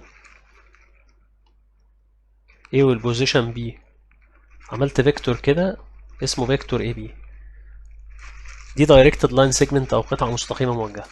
فالفيلوسيتي ذا فيكتور كوانت بيقول لي كده فيكتور كوانتيتي كان express the rate of change of position of the body with respect to time، يعني تغير الجسم مع ايه؟ مع مرور الزمن او بالنسبة للزمن. يعني لو انا قطعت هنا الديستانس المسافة دي 20 كيلومتر، قطعتها في 2 hours في ساعتين. بالك يعني النورم المعيار بتاع الاي بي ده طوله قال لي 20 كيلومتر 20 كيلومتر، قال لي قطعت الكلام ده في 2 hours في ساعتين، والتايم بتاعك 2 hours. وزي ما انت شايف مشيت من ال بي ده ستريت بس مسار مستقيم. فانت لو عايز تجيب الفيلوسيتي فيكتور متجه السرعة، لان ده متجه ده فيكتور كوانتيتي، هتقول له ده عبارة عن مين؟ عن اس فيكتور اللي هو متجه الازاحة. فهجيب الاس فيكتور ازاي؟ اللي هو الاي بي فيكتور. طب الاي بي فيكتور اجيبه ازاي؟ لو احنا فرضنا هنا عندي يونت فيكتور اسمه اي، وانا مشيت في اتجاه 20 كيلومتر، هقول له 20 يعني 20 كيلومتر ان دايركشن اوف اي. فكده الاس فيكتور اللي هو بيمثله الاي بي، هقول له ده عباره عن 20 الاي، يعني 20 كيلومتر في دايركشن الاي، فاقول له اوفر التي تايم، فيبقى 20 اي اوفر التايم الوقت اللي هو قضاه ساعتين، هيبقى كده 20 ديفايدد 2 هيبقى 10 اي. يعني كده عايز تقول لي ايه؟ يعني عايز اقول لك ان الفيلوسيتي او السرعه هيبقى عباره عن 10 كيلومتر بير اور ان دايركشن في اتجاه وفي ايه. ده التفسير بتاعي، ان انا اقول له الفيلوسيتي بتاعك، او ممكن اقول له في كده اهو من غير علامه الفيكتور، يعني كاني بقول له الماجنتيود بتاع الفي 10 كيلو في اتجاه الاي، بفسر له النتيجه اللي انا وصلت لها. يبقى 10 كيلومتر ان دايركشن اوف اي، يبقى كده دي كده بتمثل بدايركتد لاين سيجمنت بقطعه موجهه. الديسبيسمنت الازاحه هنا بنمثلها بدايركتد لاين سيجمنت. فطبعا التغير اللي حصل هنا في الايه في البوزيشن في الموقع with respect to time بالنسبه للوقت ده بنسميه الايه؟ الفيلوسيتي اللي هي متجه السرعه. وزي ما انت شايف جبناها في فيكتور فورم بصيغه اتجاهيه او بصيغه متجهه زي ما انت شفت، واخد بالك؟ وأما فسرنا النتيجه وفسرناها باتجاه، عشان الفيلوسيتي دي فيكتور كوانتيتي، كميه متجهه مش كميه قياسيه، غير بقى الديستانس، غير المسافه،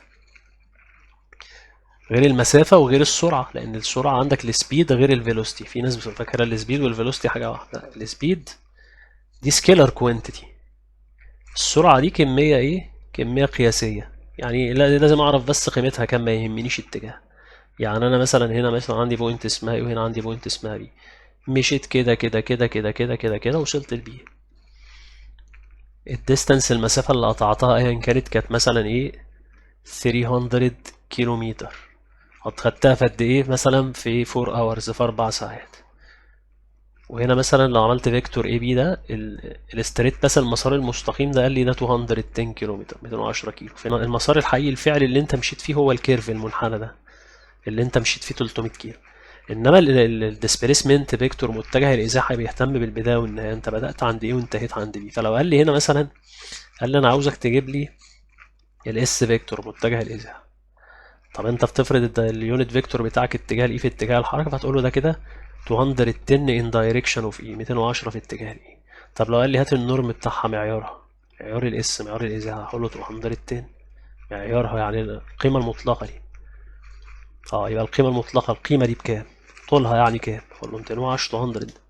طب لو قال لي هات الفي، فسميه في، سميه في ايه، سميه اي حاجه، هقول له كده ده عباره عن الاس فيكتور اوفر التايم، يعني متجه الازاحه على الزمن. طب الاس فيكتور عندك بكام؟ الاس فيكتور عندي اقول له 210 اي، والتايم الوقت كام، 4 اورز 4 ساعات، واعمل دول ديفايد، يبقى 210 ديفايد باي 4 تطلع ادي 21 ديفايد 4، يبقى اقرب حاجه ل 5 ريميندر 1، 10 ديفايد 4 2 تطلع 52.5، يعني 52 ونص. طبعا انت تفسير النتيجه هتقول له ان دايركشن اوف اي، خلي بالك دي فيلوستي، دي سرعه، متجه سرعه. فلو طلب النورم بتاعها معيارها، هقول له سهل، اكيد هتاخد الرقم دوت تجيب الابسوليوت فاليو بتاعته، القيمه المطلقه بتاعته، هتقول له 52.5. لو كان نيجاتيف ماشي عكس الاتجاه مثلا، قول له بوزيتيف الابسوليوت. يبقى ده كده ايه، معيار متجه السرعه. طب لو طلب مني السبيد بقى اللي هي السرعه، السرعه مش متجه السرعه، السبيد دي بقى ايه، السرعه بتاعتك اللي هي الديستانس، المسافه الحقيقيه الفعليه اللي انت مشيتها، اللي هي المسافه، المسار الفعلي اللي انت خدته، اوفر 4 على 4، يبقى 300 اوفر 4 تطلع 75 كيلومتر بير اور. مش محتاج افسر واقول له في انهي اتجاه، لان السبيد دي سكيلر كوانتيتي، كميه قياسيه، مش محتاج اتجاه. انما هنا الفيلوسيتي اقول له 52، اقول له كده ابدا افسرها، اقول له الفي بقى كايه 52.5 كيلومتر بير اور ان دايركشن اوف اي، لازم اقول له الاتجاه، هفسر له النتيجه اللي وصلت لها كده، اقول له بفهمه 52 بوينت او القياس الجبري للسرعه بشكل ما، اللي هو الالجبريك ميجر اوف فيلوسيتي، اقول له 52.5 in direction of e، ده كده اسمه القياس الجبري.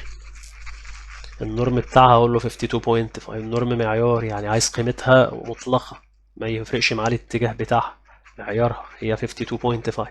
زي ما انت شايف هنا النورم بتاع الفيلوسيتي، معيار السرعه، اختلف عن السبيد اللي هي السرعه نفسها، السرعه الفعليه. هنا 75 كيلومتر بير اور عشان انت مشيت المسار الحقيقي بتاعك متحرك. هما بيساووا بعض امتى؟ لو انت مشيت في ستريت باث، او مشيت بيونيفورم موشن، اللي هو مشيت بايه، بسرعة منتظمة، او مشيت بحركة منتظمة. مشيت بحركة منتظمة يعني حركة في مسار مستقيم، ساعتها يساووا بعض. الماجنتيود بتاع الفيلوسيتي اللي هو معيار متجه السرعة هيساوي هنا ايه، هيساوي السرعة ايه، السرعة بتاعت الجسم، هيساوي بعض في هذه الحالة. ضارب لي مثال بالاتنين، بيقول لي كده، بيقول لي 90 كيلومتر بر اور، 90 كيلو في الساعة، اكسبريس ذا سبيد. يعني لو قلت لك كده السبيد، السرعة بتاعت جسم، قلت لك 90 كيلومتر بر اور، مش هتكلمني في حاجة في اتجاهات. لكن لو قلت لك الفيلوسيتي ماجنتيود، او ماجنتيود اوف فيلوسيتي، هتقول لك 90 كيلومتر بير اور، هتقول له ان دايركشن، في اتجاه مين، لازم تقول له في الاتجاه، وفي مثلا ساوث، في اتجاه الجنوب. فكده عرفت مقدار واتجاه، دي كده الفيلوسيتي، عشان دي ايه، عشان دي فيكتور كوانتيتي، كمية متجهة، لازم احدد ايه، المقدار والاتجاه، يبقى 90 كيلومتر بر اور في الاتجاه بتاع الجنوب من الساوث. لكن السبيد، السرعة دي بقى كمية قياسية، مش محتاج ان انا اعرف اتجاه منها، مجرد بس اعرف الايه، الديستانس، المسافة بتاعتي على الايه، على التايم. بينما الفيلوسيتي بقى الديسبيسمنت، الازاحة اللي هي فيكتور، على الايه، على التايم. يبقى الفرق بين دي ان انا بشتغل هنا بالديسبيسمنت وانا بجيب الفيلوسيتي، اقول له اس فيكتور اوفر التايم، ده لو انت جبتها في صورة فيكتور فورم. بينما هنا بشتغل الديستانس، المسافة اوفر التايم، المسافة على الزمن كله. بس هنا بشتغل بمسافة، وهنا بشتغل بمتجه ازاحة اللي هو ديسبيسمنت فيكتور. تعال نشتغل بقى اليونت بتاعة الميجرنج سبيد، اللي هي وحدة قياس السرعة. كده اليونتس وحدات القياس، طبعا انت السبيد، السرعة زي ما احنا شفنا تبقى عبارة عن ديستانس اوفر تايم، مسافة على زمن. الديستانس، المسافات بتتقاس بكيلومتر او متر او سنتيمتر، والتايم بيتقاس بقى ايه، يا بأور يا بمينت يا بسكند. عندي كده بقسم ايه لينس يونت وحدة طول على وحدة زمن. يعني لو عندك مثلا كيلومتر بير اور، 1 كيلومتر بير اور، كيلومتر في الساعة، عايز احولها لمتر بير سكند، المتر في الثانية، هتعمل ايه؟ بالراحة كده شوف الكيلومتر عشان تحوله المتر بتعمل ايه؟ هتقول لي اعمل تايمز 1000 اضرب في 1000. طب الاور عشان تحولها لسكند، الساعة عشان تحولها لثانية، طب ما تحولها المينت الاول لدقيقة، هتعمل تايمز 60. طب ومن مينت للسكند تايمز 60، انا هعمل تايمز 60 مرتين، يعني هنا تحت 60 تايمز 60. وسمبليفاي الفراكشن ده بسطه، تبقى 1000 over 60 times 60 يعني 3600. كنسل 2 zeros مع 2 zeros، بقت 10 divided 36 divide 2 هنا وهنا، تطلع 5 over 18، 5 على 18. فكده ال 1 كيلومتر بير اور ده بيساوي على طول 5 over 18 متر بير سكند، 5 على 18 متر في الثانية. طيب لو عايز احول بشكل تاني، تحويلة تانية، فانت كده عرفت ان انا لو بحول كيلومتر بير 1 كيلومتر بير اور، لو بتحول كيلومتر بير اور عايز تحولها لمتر بير سكند، هتعمل تايمز 5 over 18، تضرب في 5 على 18 على طول، او تحولها بالشكل اللي اتفقنا عليه. طب لو انا عايز احول من كيلومتر بير اور، 1 كيلومتر بير اور، عايز احوله لسنتيمتر بير سكند، لسنتي في الثانية، فبالراحة. الكيلومتر عشان احوله لسنتيمتر اول حاجة احوله لمتر، عشان احول لمتر بعمل تايمز 1000. طب من متر لسنتي بعمل تايمز 100، يبقى هنا هعمل تايمز يا رجالة 1000 تايمز 100.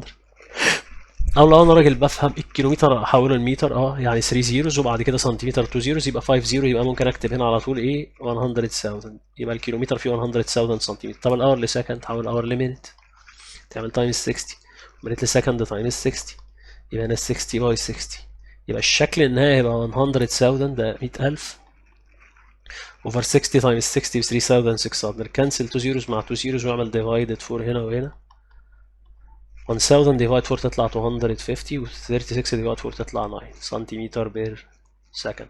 يبقى انا لما بحول، لو عندي 1 كيلومتر بير اور وعايز احولها لسنتيمتر بير سكند، هضرب في كام؟ في 250 اوفر 9. طب لو العكس، لو تحول كده، طب لو تحول من السؤال الكبير، هتضرب في المقلوب، هتضرب في المقلوب بتاعه في 9 اوفر 250، او تقسم عليه، هتقسم عليه عادي زي ما هو. يعني ممكن اعمل ديفايد 250 اوفر 9، او اعمل تايمز الريسيبروكال بتاعه، اضرب في المقلوب بتاعه. تعالى نلخص ده كله كده ايه في تشارت، في مخطط، عشان يبقى الشكل ايه رايق كده. ادي 1 كيلومتر بير اور، عايز احولها لمتر بير سكند، عايز احولها لسنتيمتر بير سكند. طيب من كيلو اهي زي ما احنا اتفقنا، هتعمل دي تايمز 5 اوفر 18، وشوفنا ازاي. طب من متر بير سكند لسنتيمتر بير سكند، من متر في الثانية لسنتي في الثانية، من متر لسنتيمتر هتعمل تايمز 100، والسكند هي السكند فمش هتغير شيء. ولو عايز تحول العكس، من متر بير سكند لكيلومتر بير اور، هتعمل ديفايدد، هتقسم على البي ده اللي هو 5 اوفر 18. طب لو عايز تحول من كيلومتر بير اور لسنتيمتر بير سكند، زي ما احنا قلنا هتعمل تايمز 250 اوفر 9، تضرب في 250 على 9، واثبتناها ازاي. ولو العكس، من سنتيمتر بير سكند لكيلومتر بير اور، هتعمل ديفايد الرقم ده اللي هو 250 اوفر 9، او ممكن تعمل تايمز تضرب في المقلوب بتاعه، تايمز ال 9 اوفر 250، الاثنين بنفس المعنى. عملت ديفايد نفس الحاجة، او عملت تايمز الريسيبروكال ضربت في مقلوبه هو. تعالى ناخد كده شوية اكزامبلز الكتاب حاططها نعملها بسرعة.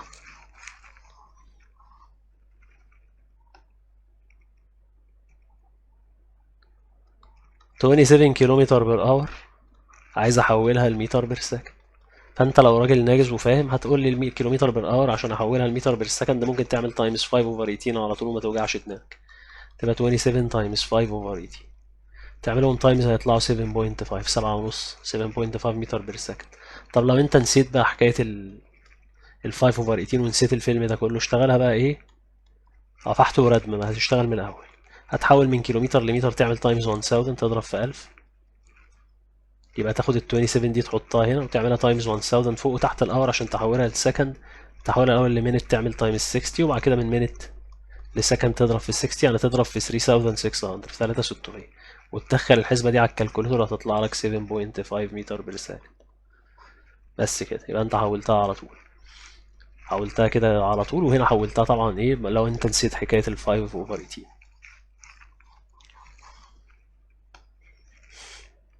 طب انا عايز احول، جايب لي هنا 4.5 كيلومتر بير اور، كيلو في الساعة، عايز احولها لسنتيمتر بير سكند.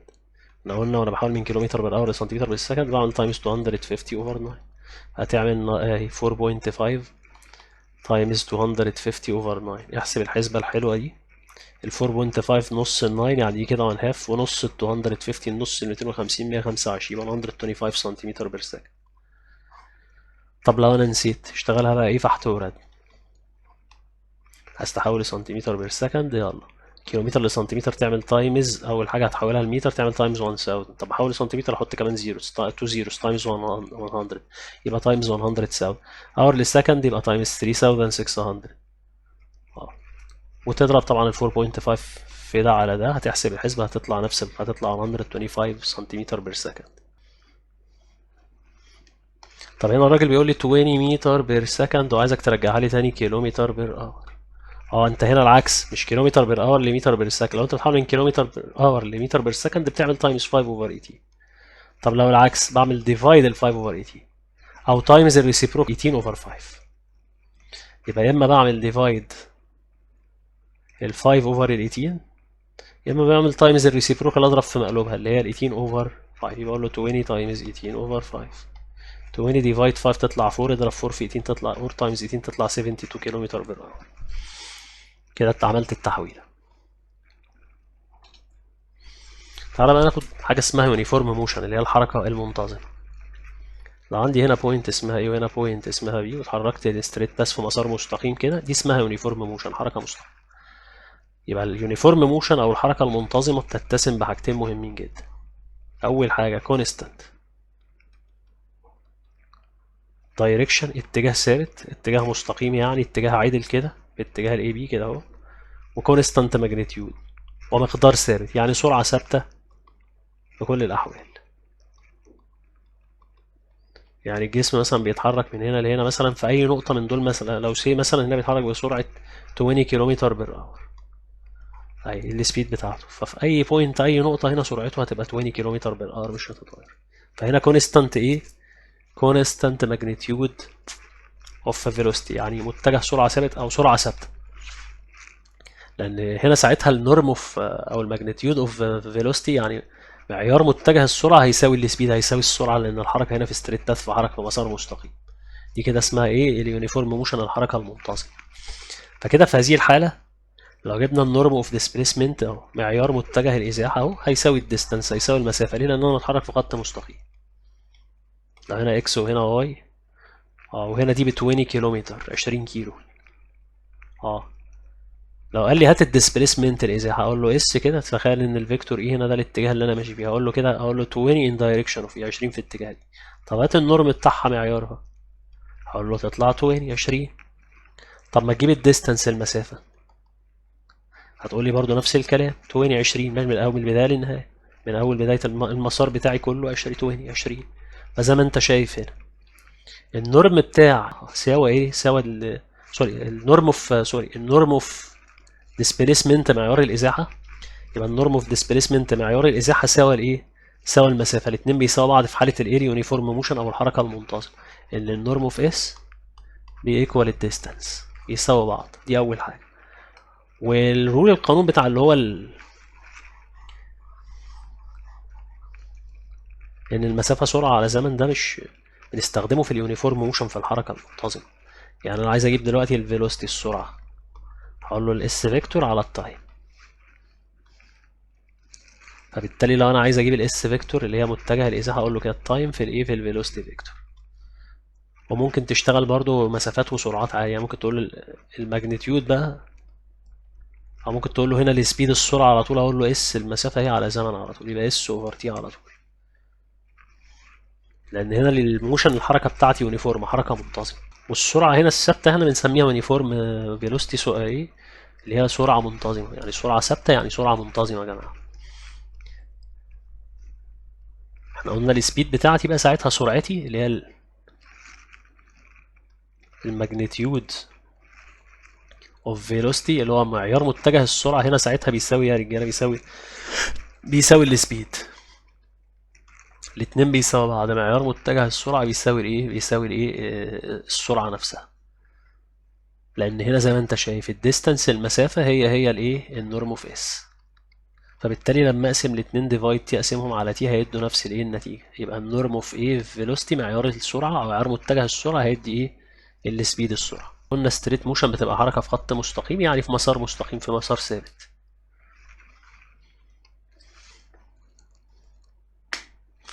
طب الفاريبل موشن بقى، اللي هي الفاريبل موشن اللي هي الحركة المتغيرة. فاريبل موشن اسمها الحركة المتغيرة، تتغير بقى ايه؟ يا في دايركشن، يا في اتجاه، يا في ماجنتيود، يا في مقدار، يا في اتجاه. اتجاه ازاي؟ يعني انا المسار بتاعي هيبقى مختلف، امشي كده مثلا واروح كده وارجع كده وامشي كده واروح كده كده كده كده. اه، ودي مثلا البوينت A ودي البوينت B. فكده دي اسمها فاريبل موشن، حركة متغيرة. ليه؟ الاتجاه بتاعي عمال يتغير كده وكده، مفيش اتجاه ايه ثابت. فكده كده دي اسمها فاريبل موشن، حركة ايه متغيرة. يا اما تتغير في الدايركشن في الاتجاه، يا اما تتغير في الماجنتيود، مقدار السرعات يتغير. يعني سرعاتي تتغير، يعني مثلا الاقي هنا في النقطة دي مثلا السبيد بتاعتي 80 كيلومتر بر اور، ففي البوينت دي تتغير تبقى 100 مثلا كيلومتر بر اور، وهنا كذلك تتغير تبقى 40 مثلا كيلومتر بر اور. فكده متغيرة في الاتجاه وفي المقدار، في الدايركشن في الاتجاه وفي الماجنتيود. طب لو اتغيرت في واحدة منهم بس برضو نفس الكلام، تبقى فاريبل موشن، تبقى حركة متغيرة. مش لازم تتغير في الاتنين، أي واحدة منهم تتغير تكفي إن هي تبقى حركة متغيرة. ضرب مثال هنا، قال لك إن لو عندك كار هنا مثلا، عندي هنا إيه سيركولار تراك مثلا، مسار دائري كده، وانا هنا دي كار عربيه وبتمشي كده اهوت بايه 80 كيلومتر بر اور، سرعه ثابته اهي. بس هل الدايركشن او الاتجاه ثابت؟ لا، الاتجاه ده مره كده ومره كده مره كده، الاتجاه بيتغير زي ما انت شايف، مش اتجاه ثابت زي الاتجاه المستقيم. فبالتالي دي تبقى برضو ايه فاريبل موشن، تبقى حركه متغيره، تبقى دي برضو حركه متغيره.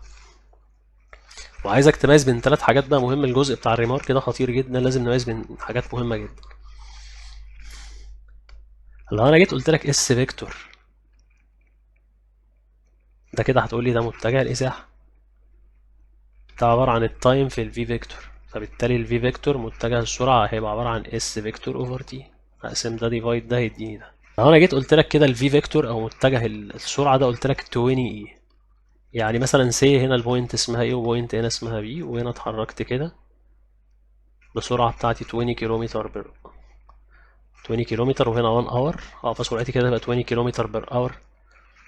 فلو جيت قلت لك الفيلوسيتي او متجه السرعة هتقول لي كده، وفرضت هنا ان في يونت فيكتور في اسمه اي فيكتور، وفي هذا الاتجاه كده في الاتجاه الحركه بتاع الاي بي، هتقول لي الفي فيكتور هتقول لي 20 ان دايركشن اوف اي، يبقى متجه السرعه هتقول لي 20 في اتجاه الاي. طب لو انا جيت قلت لك هات لي بص في كده اهوت من غير علامه الفيكتور، هتقول لي دي 20، ده اسمه الجبريك ميجر اوف فيكتور، اللي هو المعيار القياس الجبري للسرعه. اه ده ب 20 ب 20. طب افرض انا مشيت من بي لايه العكس كده،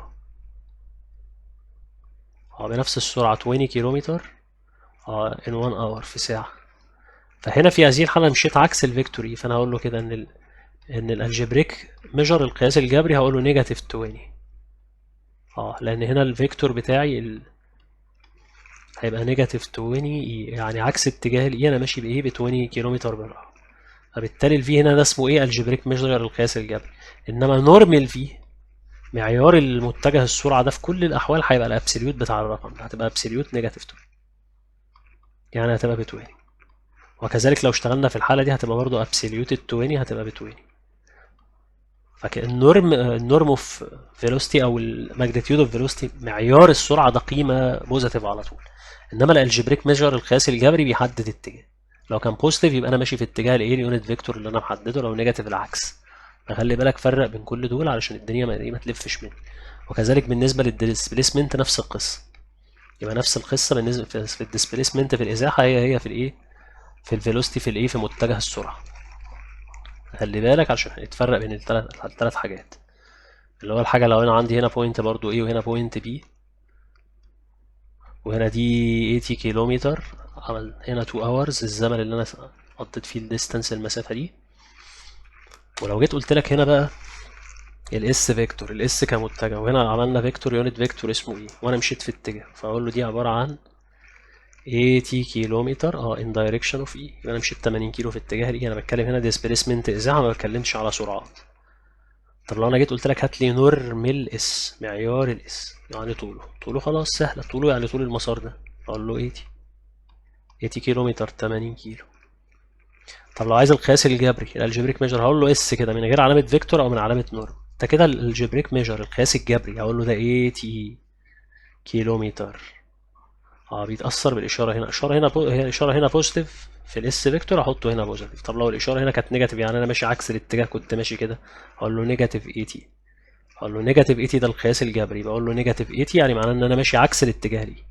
يبقى انا هقول له نيجاتيف 80 لو كانت اللي هنا ايه ماشي انا عكس اتجاه ايه ماشي كده من بي لايه كنت هقول له الالجبريك ميجر هقول له نيجاتيف 80.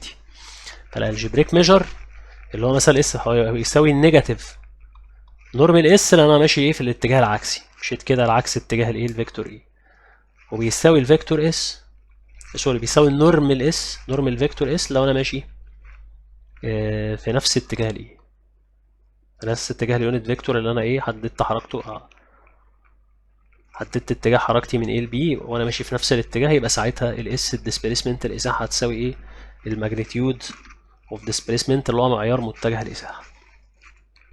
فخلي بالك بين التلاتة بين الفيكتور بين الماجنتيود بين الايه الالجبريك ميجر القياس الجبري.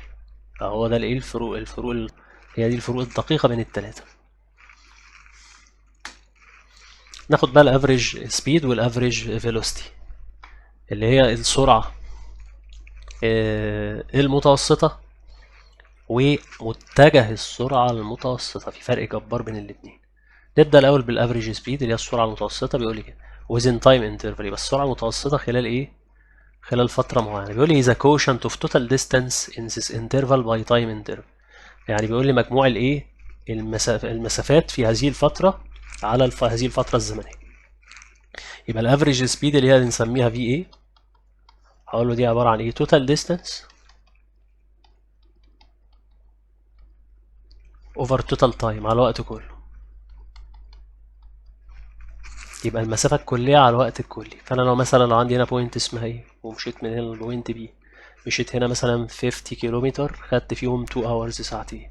بعد كده مشيت من بي لسي مشيت مثلا 30 كيلومتر خدتهم في 1 hour في ساعة واحدة بس. فاللي عايز أجيب الفي ايه اللي هي الافريج سبيد السرعة المتوسطة هقول له توتال ديستانس المسافات كلها يبقى أقول له 50 بلس 10 50 زائد 10 على التوتال تايم الوقت كله أقول له 2 بلس 1 يبقى 3 2 hours و 1 hour يبقوا 3 hours 50 و10 يبقوا كده 60 over 3 يبقى كده ايه 20 كيلومتر بير اور. يبقى كده الايه الافريج سبيد او السرعه المتوسطه 20 كيلومتر بير اور. طب استفيد منها ايه لو انت يعني الافريج سبيد دي ممكن تقول له دي اليونيفورم سبيد او السرعه المنتظمه if the body moves with it in the same time اهو. يعني لو الجسم هي السرعه المنتظمه لو الجسم اتحرك فيها في نفس الوقت اللي انت مديهوني هيكفر الايد هي نفس المسافه كفر ذا سيم ديستانس هيغطي نفس المسافه. يعني انت دلوقتي جايب الايه الافريج فيلوسيتي او افريج سوري الافريج سبيد جايبها ب 20 كيلومتر بير اور. لو ضربت انت ال 20 كيلومتر بير اور دي اللي هي الافريج سبيد اللي هي البي عملتها تايمز ضربتها في التايم في الوقت كله اللي انت ايه مشيت فيه في المسيره اللي هو 2 اور و1 اور يعني في 3 عارف تطلع كام؟ تطلع 60 كيلومتر تطلع 60 كيلو تطلع المسافه بتاعتك. يعني انت لو مشيت بشكل منتظم 20 كيلومتر بر اور بسرعة منتظمة هنا كنت هتقطع نفس ال 60 كيلو في نفس الايه الوقت. بس انت طبعا غيرت سرعتك مشيت هنا 50 وبعد كده مشيت 10 وبعد كده الباث المسار بتاعك مش ستريت باث مش مسار منتظم. فانت لو مشيت بنفس السرعة اللي هي المتوسطة اللي هي 20 كيلومتر بنفس الزمن اللي هو 3 كنت هتوصل تقطع نفس المسافة اللي هي 60.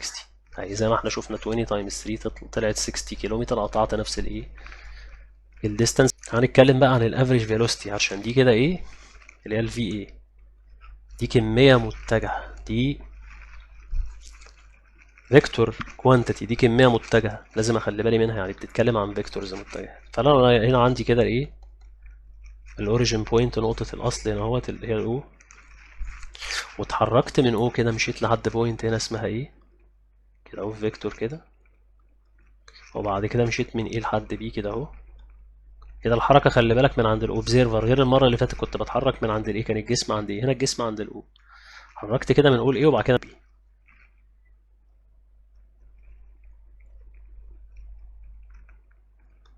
فلو انا اتحركت من اول A ومن A ل B تعالى نشتغل بقى بايه بالاديشن رول بقاعدة الجمع. لو الاو ايه الفيكتور دوت كده طبعا انت بداية حركتك مش من عند الايه من عند الاو من عند الاوبزيرفر الملاحظ. لو احنا الفيكتور ده سميناه فيكتور ار، هتقول لي سميه ار نوت، اقول لك لا، انا ما بداتش الحركه من هنا، بدات الحركه من او ومشيت فيه، خدتها دي مثلا في اي حاجه في 2 سكند في ثانيتين، ده التايم بتاعه، وبعد كده مشيت من ايه لبي خليتها في 3 سكند في 3 ثواني. فانا دلوقتي لو انا عايز اتكلم دلوقتي اجيب الديسبيسمنت الازاحه قبل ما اجيب الايه الفيلوسيتي اللي هي السرعه، او الافريج فيلوسيتي اللي هي السرعه المتوسطه. اشتغل الاول بالاديشن رول بقاعده الجمله، لو سميت الفيكتور ده ار سمي الفيكتور ده مثلا ار، وسمي الفيكتور ده، او سمي ده ار1 مثلا، والفيكتور ده اللي هو الاو بي سميه ار2.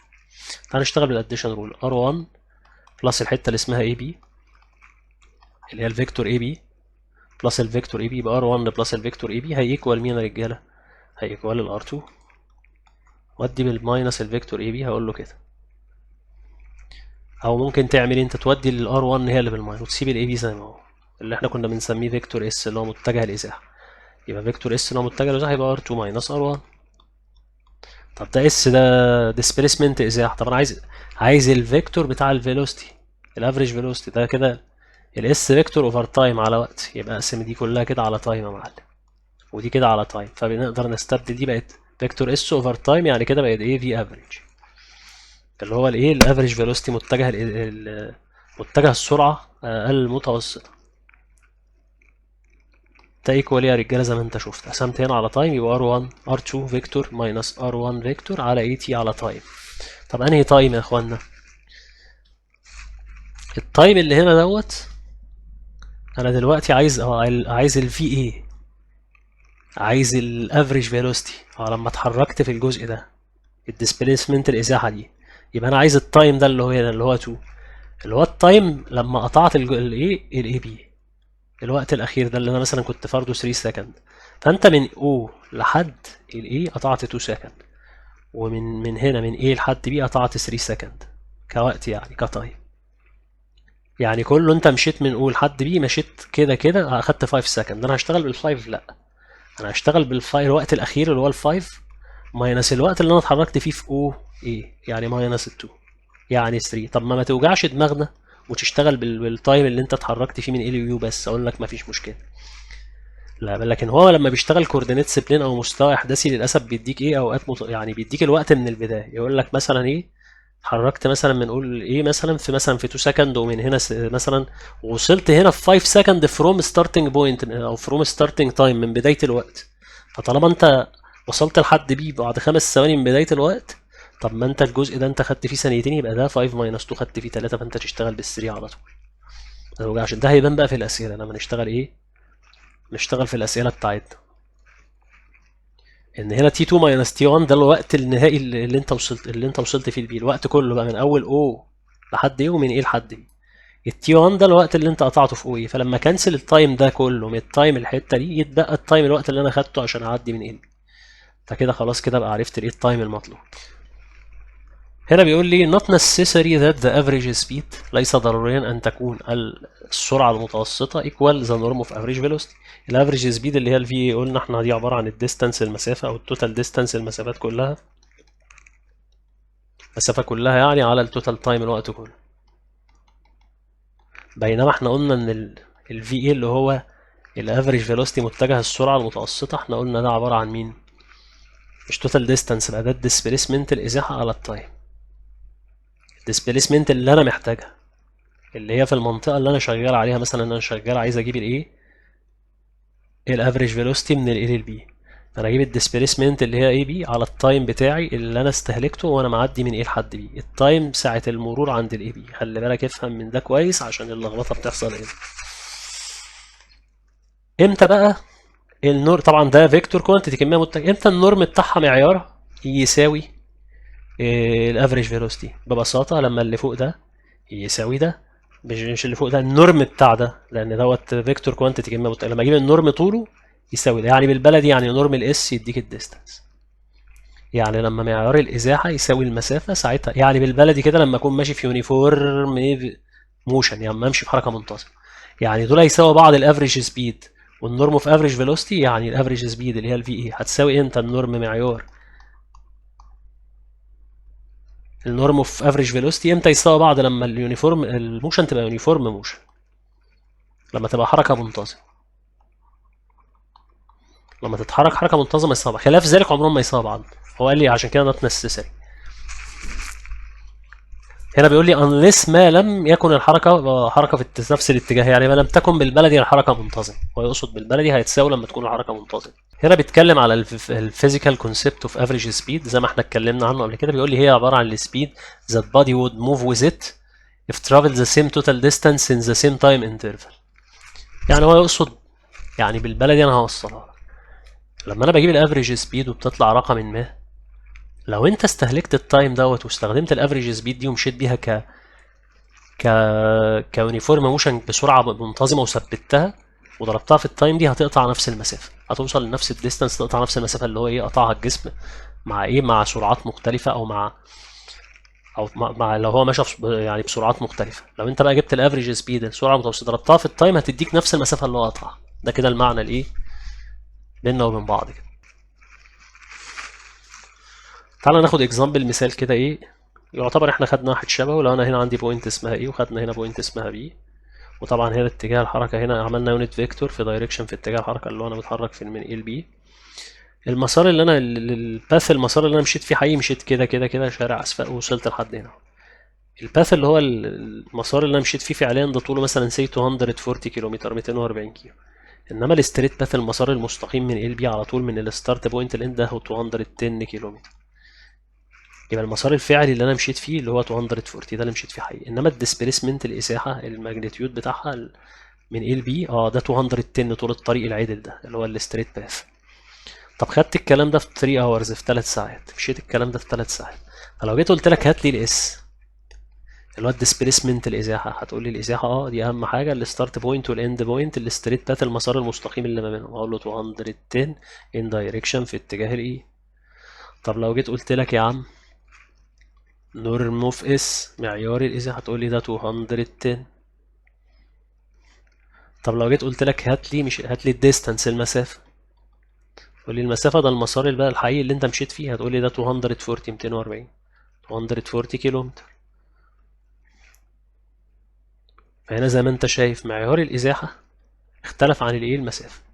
النورم اوف ديسبيسمنت اختلف عن الديستانس. ليه؟ علشان انا مش ماشي بيونيفورم موشن، مش ماشي بحركه منتظمه، ماشي بص في حركه متعرجه اهي، مش ماشي في حركه منتظمه. يساوي بعض امتى؟ لو انا ماشي في ستريت ايه موشن حركه منتظمه.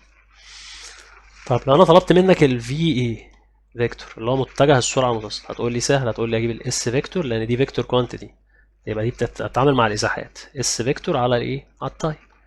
اس فيكتور يا باشا انت قايل لي دي 210 اي 210 اي في اتجاه الاي.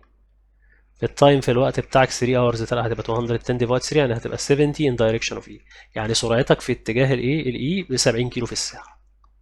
يبقى انا افسرها كده اقول له بقى ايه، اجيب الالجبريك ميجر، اقول له الفي ايكوال، اقول له الفي بتاعتي ايكوال او الفي اقول له ايكوال 70 كيلومتر بير اور ان دايركشن اوف اي. بفسر له بقى النتيجه بتاعتي.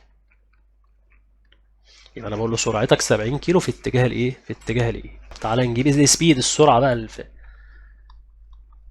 السرعه مش معيار متجه السرعه، السرعه نفسها يبقى على طول المسافه الحقيقيه الفعليه اللي انت مشيتها 240 اوفر 3 على التايم الزمن تطلع 80 كيلومتر بير اور. مش محتاج احدد اتجاه عشان دي ايه، عشان دي سكيلر كوانتيتي، دي كميه قياسيه، يعني يلزمني معرفه بس الايه قيمتها كام بس كده. 80 كيلو في الساعه ما يهمنيش اتجاهات. يبقى انت زي ما انت شايف هنا الماجنتيود او معيار الماجنتيود بتاع الفيلوسيتي معيار السرعه، معيار متجه السرعه ما سواش السبيد، ما سواش الايه المسافه. ده كان ب 70 كيلو في الساعه في اتجاه الايه 70 كيلو كماجنتيود، على الاقل هي نورمال ايه الفيكتور. هقول له طبعا 70 هنا 70 وهنا 80 اختلفوا عن بعض لان الموشن الحركه بتاعتي مش ايه مش يونيفورم مش حركه منتظمه. الاكزامبل 3 بقى نبدا نحل بقى ايه اسئله من اللي ايه مش الشغل اللي بيجي في الفاينل اكزام. بيقول لي كار كفر ديستانس 45 كيلومتر اون ستريت باث. يبقى عندي عربيه قطعت 45 كيلو في مسار مستقيم اهو. انا اهو العربيه بتاعتي البوينت دي وماشيه كده اهي. سمي هنا يا عم ايه وهنا بي، و45 كيلومتر قطعت 45 كيلومتر وخدت تايم وقت قد ايه 3 اوفر 4 اور. خليه سمي ده تي 1 وسمي المسافه دي 1 الديستانس الاولانيه. بيقول لي زين ريتيرن رجعت تاني تو كفر 25 يبقى رجعت تاني كده اهو. تو كفر 25 كيلومتر غطت 25 كيلو، سميها ده دي 2. in the opposite direction في الاتجاه المعاكس. فاحنا نفترض اتجاه حركتنا من بدايته كان ماشي ال بي، يبقى اليونت فيكتور افرضه في اتجاه حركتي من البدايه عشان اريح دماغي. وخدت تايم قد ايه اسميه تي 2. التايم التاني اقول له 1/2 اور، نص ساعه. تعال نجيب هنا عايز بيقول لي عايزك تجيب لي الديسبيسمنت اوف ذا كار اللي هو الاس فيكتور، اتجاه الازاحه. الديسبيسمنت متجه الازاحه اهم حاجه نقطه البدايه اللي انت ابتديت عنها ونقطه النهايه اللي انتهيت عنها، نسميها سي. يعني عايز الاي سي بالبلدي. خلي بالك دول على خط واحد، بس انا ما عملتش ده فوق هنا اهوت عشان ما يخشوش في بعض وانت ما تفهمش. انت مشيت كده ورجعت تاني على نفس الخط، فكده المسافه اي سي دي هتجيبها. مش ده كله ب 45، هتشيل منها الحته اللي هي سي بي اللي هي ب 25، لان الاي سي ده لو انا عايز اجيبه كفيكتور اهم حاجه الستارت بوينت، النقطه اللي ابتديت عنها وانتهيت عنها، ابتديت منها واللي انتهيت عندها الاي سي.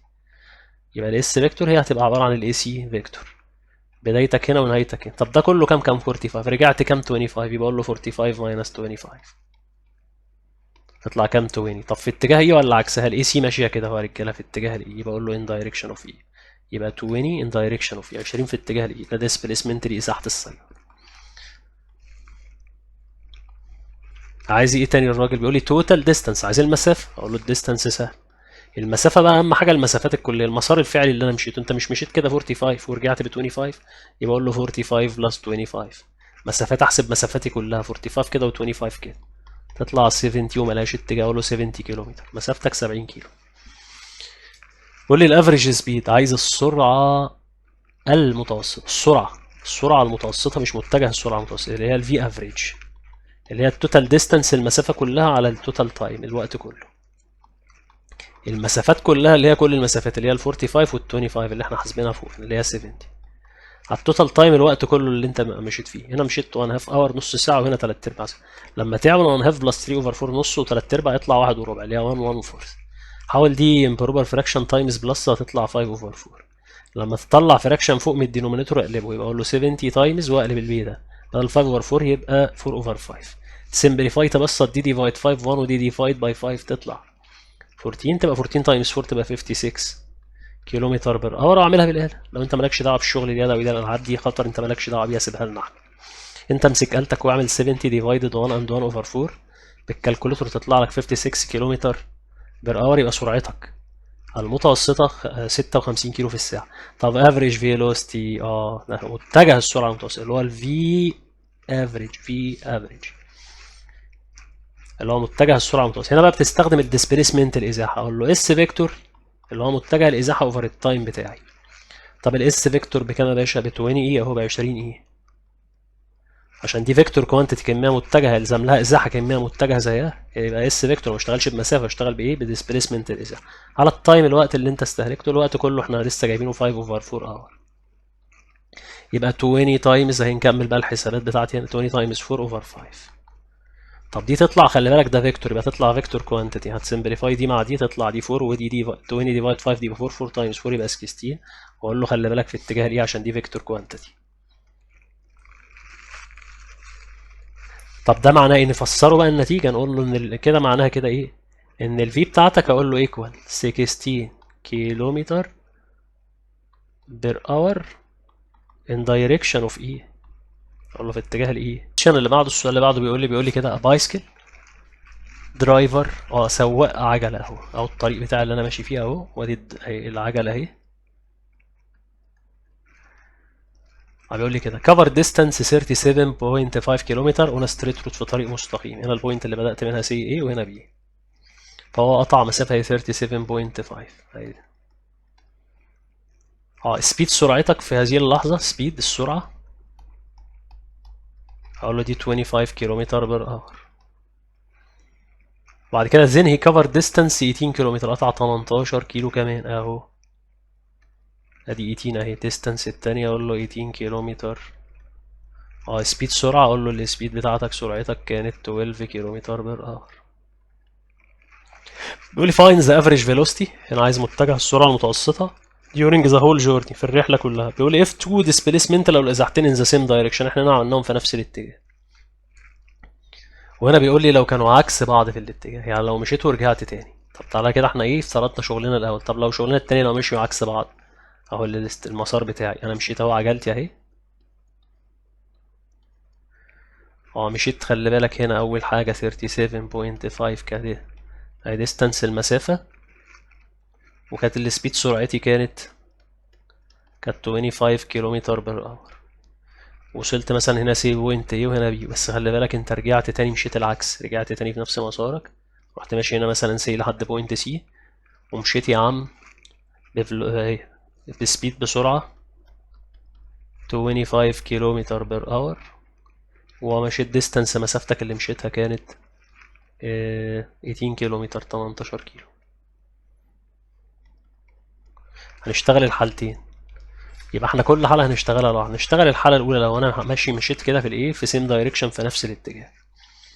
يعني إيه مشيت كده إيه ستريت موشن، حركة مستقيمة. شوف بقى الشكل هنا هيبقى عامل إزاي. هنا بيقول لي كده عاوز إيه، عايز الأفريج فيلوسيتي، عايز الفي إيه فيكتور. هقول له ده سهل، هقول له ده الإس فيكتور أوفر الإيه أوفر التايم. الإس فيكتور أجيبه إزاي يا باشا؟ اللي هو المتجه الإزاح من نقطة البداية لنقطة النهاية. المسافة أهي اللي اللينس اوف ستريت باس، طول المسار المستقيم بتاعي. اقول له ده 37.5 بلس 18، يبقى اقول له 37.5 بلس 18 دي الديسبيسمنت. وطبعا عشان انا ماشي في ستريت باس فايه، فالنورم بتاع الديسبيسمنت معيار متجه الازاحه هيكوال ايه، هيكوال الديستانس، هيساوي المسافه هي الاتنين هيساوي بعض. يعني نورم الاس فيكتور هيساوي الديستانس، يساوي المسافه كلها اللي هي من هنا لهنا وبعد كده من هنا لهنا، لان انا ماشي في ستريت باس، ماشي في مسار مستقيم. ازاحتك هتكون ايه، النورم بتاع الديسبيسمنت معيار ازاحتك هتكون نفس ايه المسافه على التايم، الوقت اللي انت خدته كله. طب انت خدت تايم هنا كام؟ سمي التايم هنا تي 1 وسمي التايم هنا تي 2. التايم تجيبه ازاي؟ ديستانس اوفر السبيد، المسافه على السرعه، يبقى اقول له كده 37.5 اوفر 25، ده التايم الوقت. احسب دي كده تطلع دي قدها تقريبا 1 فبقى مره ونص 1.5 اور. نفس الكلام هنا ديستانس اوفر سبيد على سرعه، يبقى ده التايم التاني. ديستانس المسافة كانت 18 كيلومتر وسرعتك كانت 12 كيلومتر بر اور. طبعا 18 على 12 تطلع اعتقد 1.5 برضو، 1.5 hours. ليه؟ لان انت كيلومتر هيطير مع كيلومتر هتبقى هنا اور تحت في الديفايد، تتقلب فوق تبقى اور هنا، يبقى اور تحت فراكشن بار تتقلب تبقى فوق اور، يبقى 1.5 اور. يبقى الوقت كله كان 3 ساعات 3 hours، 1.5 بلس 1.5 واحد ونص واحد ونص. احسب بقى الحسبة اللي فوق دي هتطلع 55.5.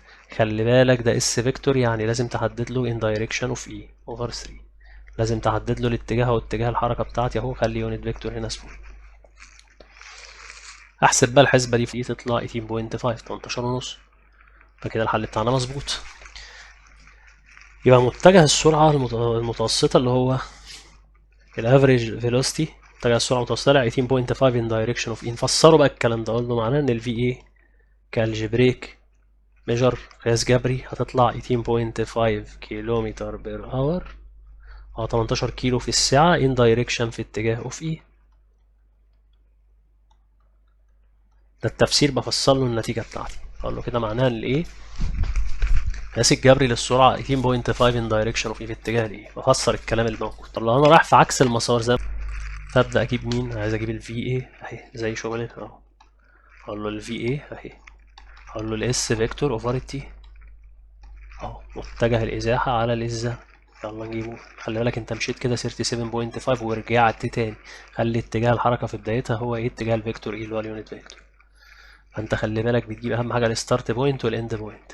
انت بدأت عند ايه وانتهيت عند سي اهو، فكده الديستانس المسافة بتاعتي اي سي، يبقى الاي بي كله ماينس منه الحتة سي بي، يبقى اقول له 37.5 ماينس 18. تحسبها دي تطلع كام؟ اعتقد تطلع 19.5 in direction of E، لان انت بص AC في الاتجاه ده في اتجاه الاي. تحت هنا التيت تايم الوقت كله كان 3 hours 3 ساعات. تعمل ده هيطلع 6، تعمل 19.5 دلوقتي 3 يطلع 6.5 in direction of E. يبقى ده كده الافريج فيلوسيتي بتاعتي.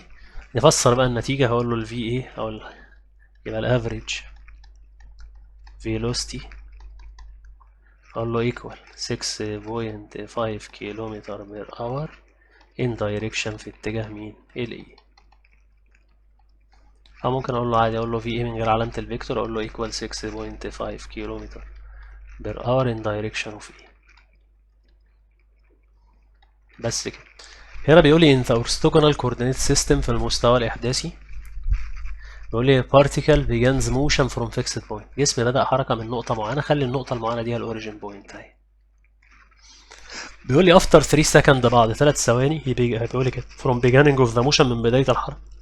من بداية الحركة بيقول لي the particle was in the position 7 and 3، اللي هي البوينت عند النقطة ايه اللي هي ب 7 و 3. تعال نجيب البوينت دي، ادي 7 وادي 3.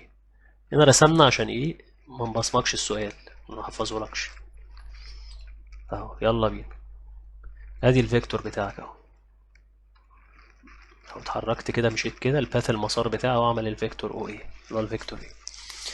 يبقى كده خدت تايم قد ايه يا باشا؟ خدت تايم 2، خدت تايم 3 سكند، خدت تايم 3 سكند 3 ثواني لما اتحركت من الاوريجين بوينت لحد ايه. بيقول لي كده، بيقول لي عند افتر 5 سكند، وبعد 5 ثواني فروم ذا بيجانينج اوف ذا موشن. هو خلي بالك ما جابلكش الثواني من عند الايه، لا ده جاب لك الثواني من عند الاو، يعني 5 ثواني من بعد بدايه الحركه.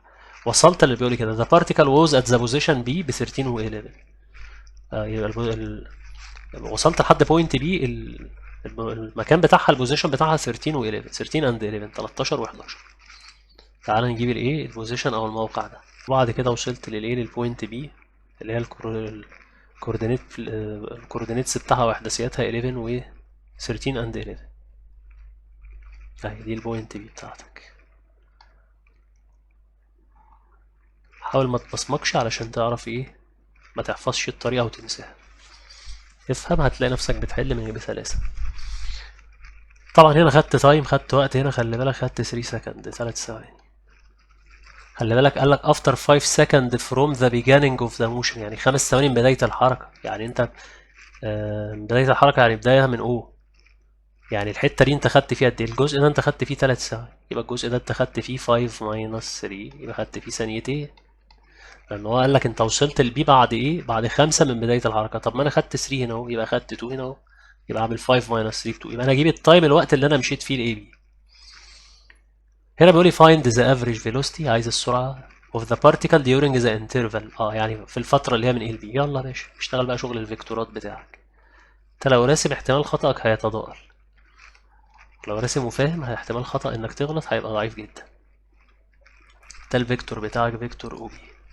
انت عايز ايه يا بي؟ انت عايز الافريج فيلوسيتي في المنطقة دي لما الديسبيسمنت الازاحة بتاعتك تبقى ايه. فبمنتهى السهولة هتقول له الفي اي فيكتور ايكوال، يلا بينا، يبقى اقول له الاس فيكتور اللي هو يبقى الاي في فيكتور ده على التايم. طب اس فيكتور اجيبه ازاي؟ هي الاي عندك كام وكام؟ الاي عندك 7 و 3، البي عندك كام؟ 13 و 11. بس هستجيب الاس فيكتور، يلا يبقى بي ماينس ايه. زي كأنك بتجيب الاي بي فيكتور هتقول له ده البي ماينس الاي زي ما شرحنا في الاول. يلا اقدر، يبقى تروح عامل ده بقى ايه 13 and 11 ماينس 7 and 3 اوفر التايم، الوقت اللي انت خدته بس عشان تقطع الايه في الانترفال في الفترة اي بي، عشان تقطع الاي بي اللي هو يعتبر كام سكند، كام ثانية؟ ثانيتين بس. اللي هو عملت التايم كله ال 5 ماينس ال 3 عشان ما تبقاش بصمجي. يبقى انت مشيت 3، وبعد كده الراجل قال لك ايه؟ بعد after 5 second from the beginning of the motion، بعد 5 ثواني من بداية الحركة وصلت عند بي، يعني الحتة دي اللي هي من ال بي خدت فيها 2 سكند ثانيتين، عملت 5 ماينس. يلا نحسب الكلام ده. 13 ماينس 7 كده 6، و 11 ماينس 5 كده، و 11 سوري ماينس 3 دي، و 11 ماينس 3 equal 8. بس اوفر التايم اوفر 2، 6 اوفر 2، يبقى كده دي 3 واد اوفر 2، يبقى كده 4. يعني كأني بضرب في 1 هاف، بضرب في ايه في نص، يعني ديفايد 2 يعني كأني بعمل تايمز 1 هاف لأن ده الأدق. تايمز 1 هاف هنا وهنا تبقى 3 اند 4، يبقى ده 6 اوفر 2 3 و 8 اوفر 2 يبقى ايكوال 4، يبقى 3 4. يبقى انا كده جبت الايه يا باشا؟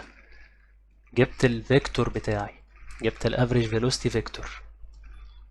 عايز الماجنتيود والدايركشن. طيب الماجنتيود المعياري بقول له في ايه اي فيكتور، او الماجنتيود بتاعه اقول له 3 باور 2 بلس 4 باور 2 تحت الروت يا باشا تطلع 5 لينس يونت، وحدة طول اوفر سكند لكل ثانية. خلي بالك لأن ده سرعة، متجه معيار متجه سرعة، فيبقى كده وحدة اهي طول على وحدة زمن. طب أنا الطول مش عارفه كام بالمترات ولا بالإيه، فأنا كتبته لينس يونت وحدة طول، لكن الزمن أنا عارفه بالسكند بالثواني.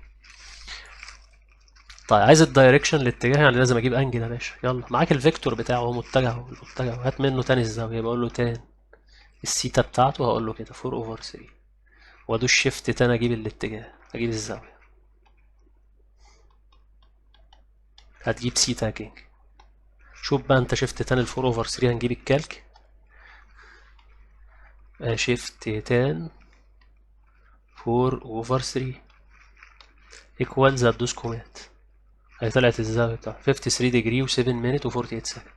53 ديجري يبقى سيتا، اقول له كده 53 ديجري و7 مينت، 7 مينت المينت اهي، و11 و48 سكند. هنبص نتأكد منها تاني. 53 ديجري و7 مينت و48 سكند. بس كده يبقى ده الدايركشن الاتجاه بتاعي. والانجل سيتا دي هتساوي دي كده بالايه، بالحرف الاف، فبالتالي سيتا هتبقى الاوبزيت اوفر الادجيسنت التم بتاعها، وتشتغل تجيب الايه السيتا نفسها بكام، اللي هي هتساوي الانجل دي اللي انا عاملها مع البوزيتيف بارت اوف اكس اكسس. كده انت تكون ايه فاهم انت بتعمل ايه، ومش بتبصمك وتحفظ خطواته وخلاص. هنا بيقول لي the opposite figure represents the relation between the elapsed time الوقت and the cover distance المسافة of the motion of train moving in one direction، قطر بيتحرك في اتجاه واحد يعني في خط مستقيم، حركة مستقيمة. ولي find the average velocity time التي يبقى ب1 التي يبقى 4. فاحنا نجيبها ازاي الافريج velocity؟ انت عندك هنا الديستانس مسافات، وهنا عندك ايه اوقات. فانت عندك تي 1 التايم لما كان ب1 فكانت الايه الديستانس المسافة اللي هنقطعها، والتايم لما كان 4 كانت الديستانس المسافة اللي هنقطعها 400. فانت هتجيب الاسلوب بتاع هتجيب دلتا اس التغير اللي حصل في الايه في الديستانس في المسافات، او ينفع تقول في الاساحات لان انت ماشي هنا اهوت في ستريت لاين في خط مستقيم، اوفر الدلتا تي. يلا بينا يا معلم. يبقى الافريج فيلوسيتي اقول له في ايه، هجيبها الاسلوب بتاع الباشا دوت. الاسلوب بتاعي احنا كنا بنجيبه ازاي؟ ما تجيب البوينت دي والبوينت دي يعني. البوينت دي كام وكام، الاكس بتاعها كام والواي بتاعها كام، دي 4 و400، والبوينت دي 1 and 100 اللي هي النقطة دي، والله 1 and 100. يلا هنجيبه ازاي؟ الواي ما هي دلتا واي اوفر دلتا اس اوفر دلتا تي، التغير في الازاحات، في الازاحات على الازمنة. يلا بقول له 400 minus 100 اوفر الازمنة، هنا 4 minus 1، تطلع هنا عندك 400 minus 100 تبقى 300 اوفر ايه اقدار 4 minus 1 ب 3 تطلع 100. وطبعا انت تعمل ستريت باس وتفترض ان الاي في اتجاه الحركة بتاعتك، يبقى 100 in direction of E. طب تفسيرك للكلام ده هتقول له ان ال VA هتقول له equal 100 كيلومتر بير hour in direction of E. بعد لما تفسر انت ان ال E هو الاتجاه بتاع الحركة بتاعتك وترسمها له هنا اهو. بيقول لي average speed، عايز السرعة المتوسطة في نفس الفترة. حاضر يا عم. total distance over total time مسافة كلية على زمن كلي. يلا دي speed، اقول له الافريج speed VA. دي مش فيكتور بقى، اختار اي مسافة على اي وقت لان دي سرعة، وخلي بالك دي مسافة، ده حركة في خط مستقيم. يبقى اقول له كده 400 اهي على زي ما بص زي ما انت شايف 400 اوفر 4. لو جيت هنا عند 300 هتلاقي اوفر 3، عند 200 هتلاقي اوفر 2 على التايم بتاع 2. زي ما انت شايف ثابته السرعه. يبقى 400 اوفر 4 اهي تطلع برضه 100 كيلومتر بير اور. زي ما انت شايف النورم اوف الافريج فيلوسيتي هو يديك الافريج سبيد. ليه؟ لان الحركه زي ما انت شايف حركه منتظمه، يونيفورم موشن. يبقى هو ده اللي وضه يونوتس. هقوله النورم بتاع ال VA هو عطاني ال VA. نورم ال VA يعني معيار متجه السرعة المتوسطة، عطاني اللي هو السرعة المتوسطة. معيار متجه السرعة المتوسطة عطاني السرعة المتوسطة نفسها.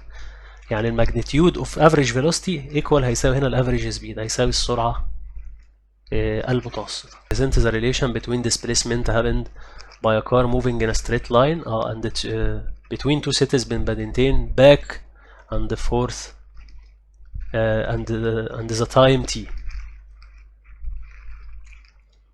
يبقى انا رحت وجيت. خلي بالك بيقول لي find the magnitude of average velocity within first 2 hours. عايز في اول ساعتين، عايز الافريج velocity، عايز ال v، عايز متجه السرعه المتوسط. خلاص هات الديسبيسمنت الازاحه في المنطقه دي في اول ساعتين. شوف قد ايه الديسبيسمنت زي ما انت شايف 150. طب والتايم 2 تبقى 150 اوفر 2. خلي بالك دي فيكتور يعني لازم تجيبها كده 75 in direction of E. لو افترضنا ممكن بقى بلاش تقول له الإي، ممكن تقول له ايه في in direction of going او في اتجاه الذهاب.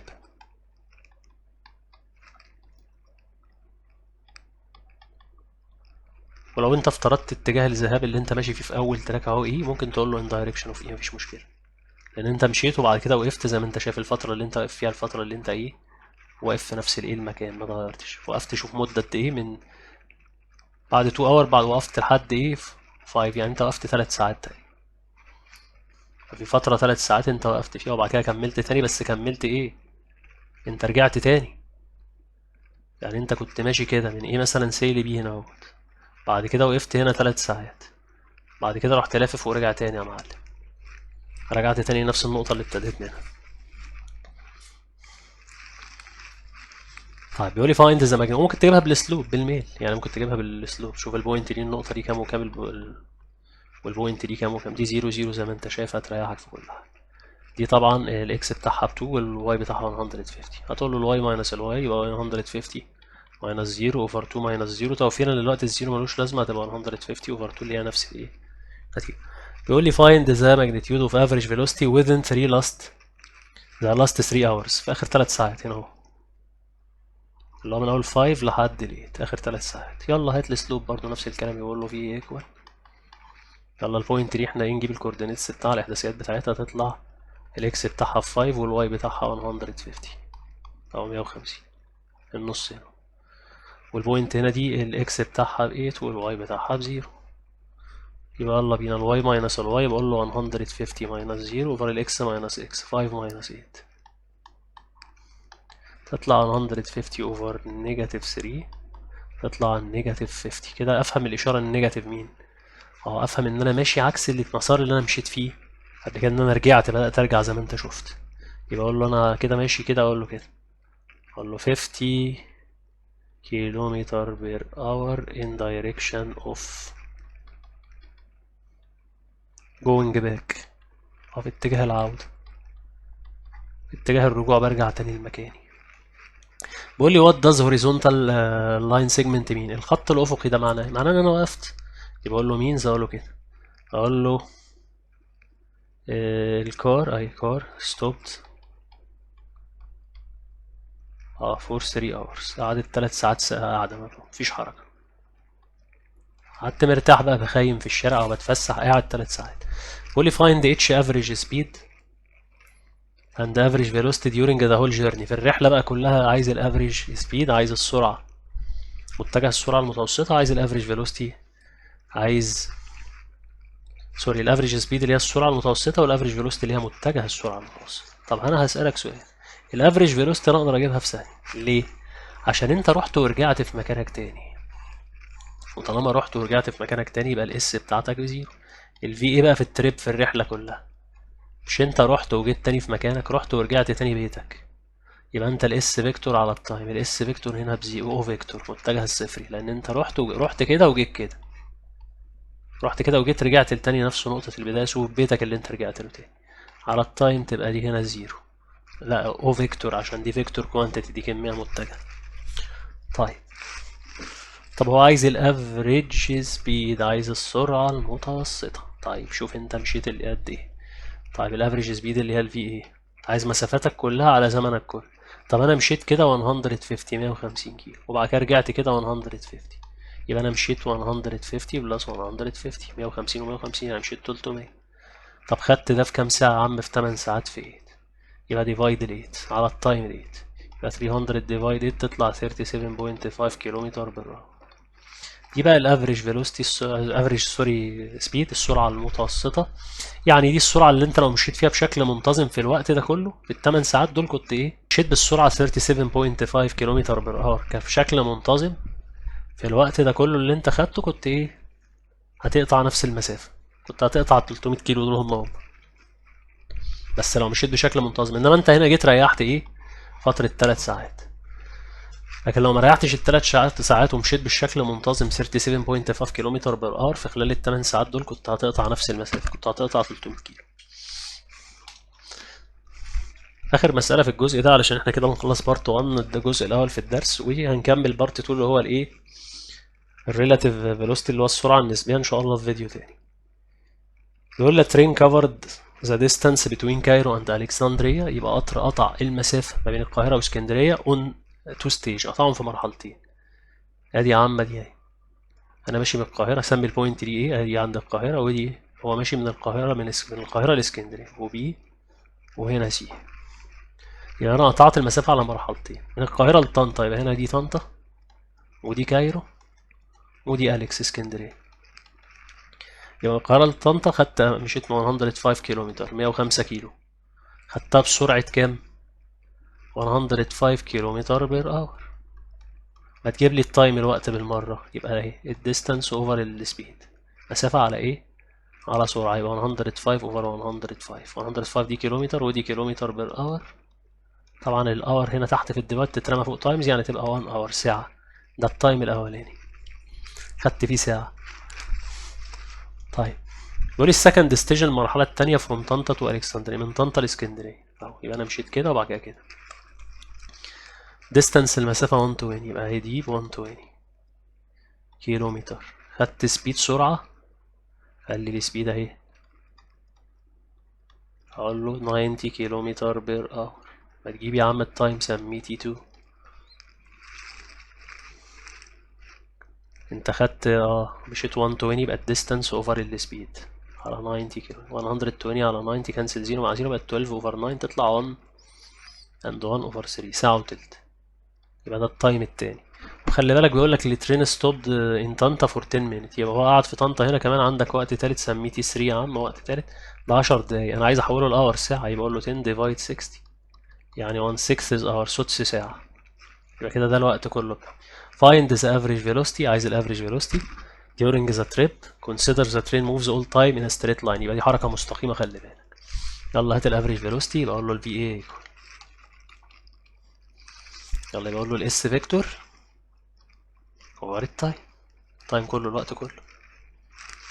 اس فيكتور متجه الازاحة، يلا نجيبه. انت مشيت خلي بالك حركة مستقيمة، يعني الفيكتور ده هيبقى ايه، هعمل بلس لدول، مشيت من هنا لهنا وبعد كده من هنا لهنا. الديستانس المسافات هعملها بلس، يبقى اقول له 105 المسافة الأولانية بلس المسافة التانية اللي هي 120، اهي المسافتين، ادي 105 وادي 120 اللي انا ايه كاتبهم هنا، 105 و 120 اوفر التايم الوقت اللي انا خدته كله. شوف بقى الاوقات اللي انت خدتها، هنا خدت 1 اور في الجزء الاولاني من الرحلة، يبقى 1 بلس. الجزء التاني خدت 1 ثيرد، 1 وتلت. الجزء الاخير الراحة انت خدت سوت 1 ثيرد 1 6 اور، سدس ساعة. احسب كل الاوقات دي كلها على بعض، هتطلع لك ال 1 ثيرد، ال 1 ثيرد بلس 1 اوفر 6 هيطلع 1 1 هاف، واحد ونص، وواحد يبقى 2 ونص، يبقى دي كده 2.5، ساعتين ونص. ودي 225، اعمل دول ديفايد، امسك آلتك واحسب واعمل 225 ديفايد 2.5، يبقى 225 ديفايدد 2.5 تطلع كام؟ تطلع 90. يبقى اقول له خلي بالك 90، ونفترض حركة في اتجاه ايه، بقول له 90 in direction of ايه، وافسر له بقى الكلام، اقول له ان الفي اي بتاعتك ايكوال، اقول له 90 كيلومتر بير اور in direction of E. بس كده احنا كده خلصنا شرح. كان معاك مستر أمير موسى مدرس الماثماتكس. اتفرج على الدرس وافهم والتفاصيل والكلكعات دي علشان ايه، عشان تتأسس كويس في الداينامكس، عشان لو داخل رياضة سنة تالتة الدنيا ما تتكعبلش معاك. والسلام عليكم ورحمة الله وبركاته، وانتظر مني الجزء التاني بإذن الله.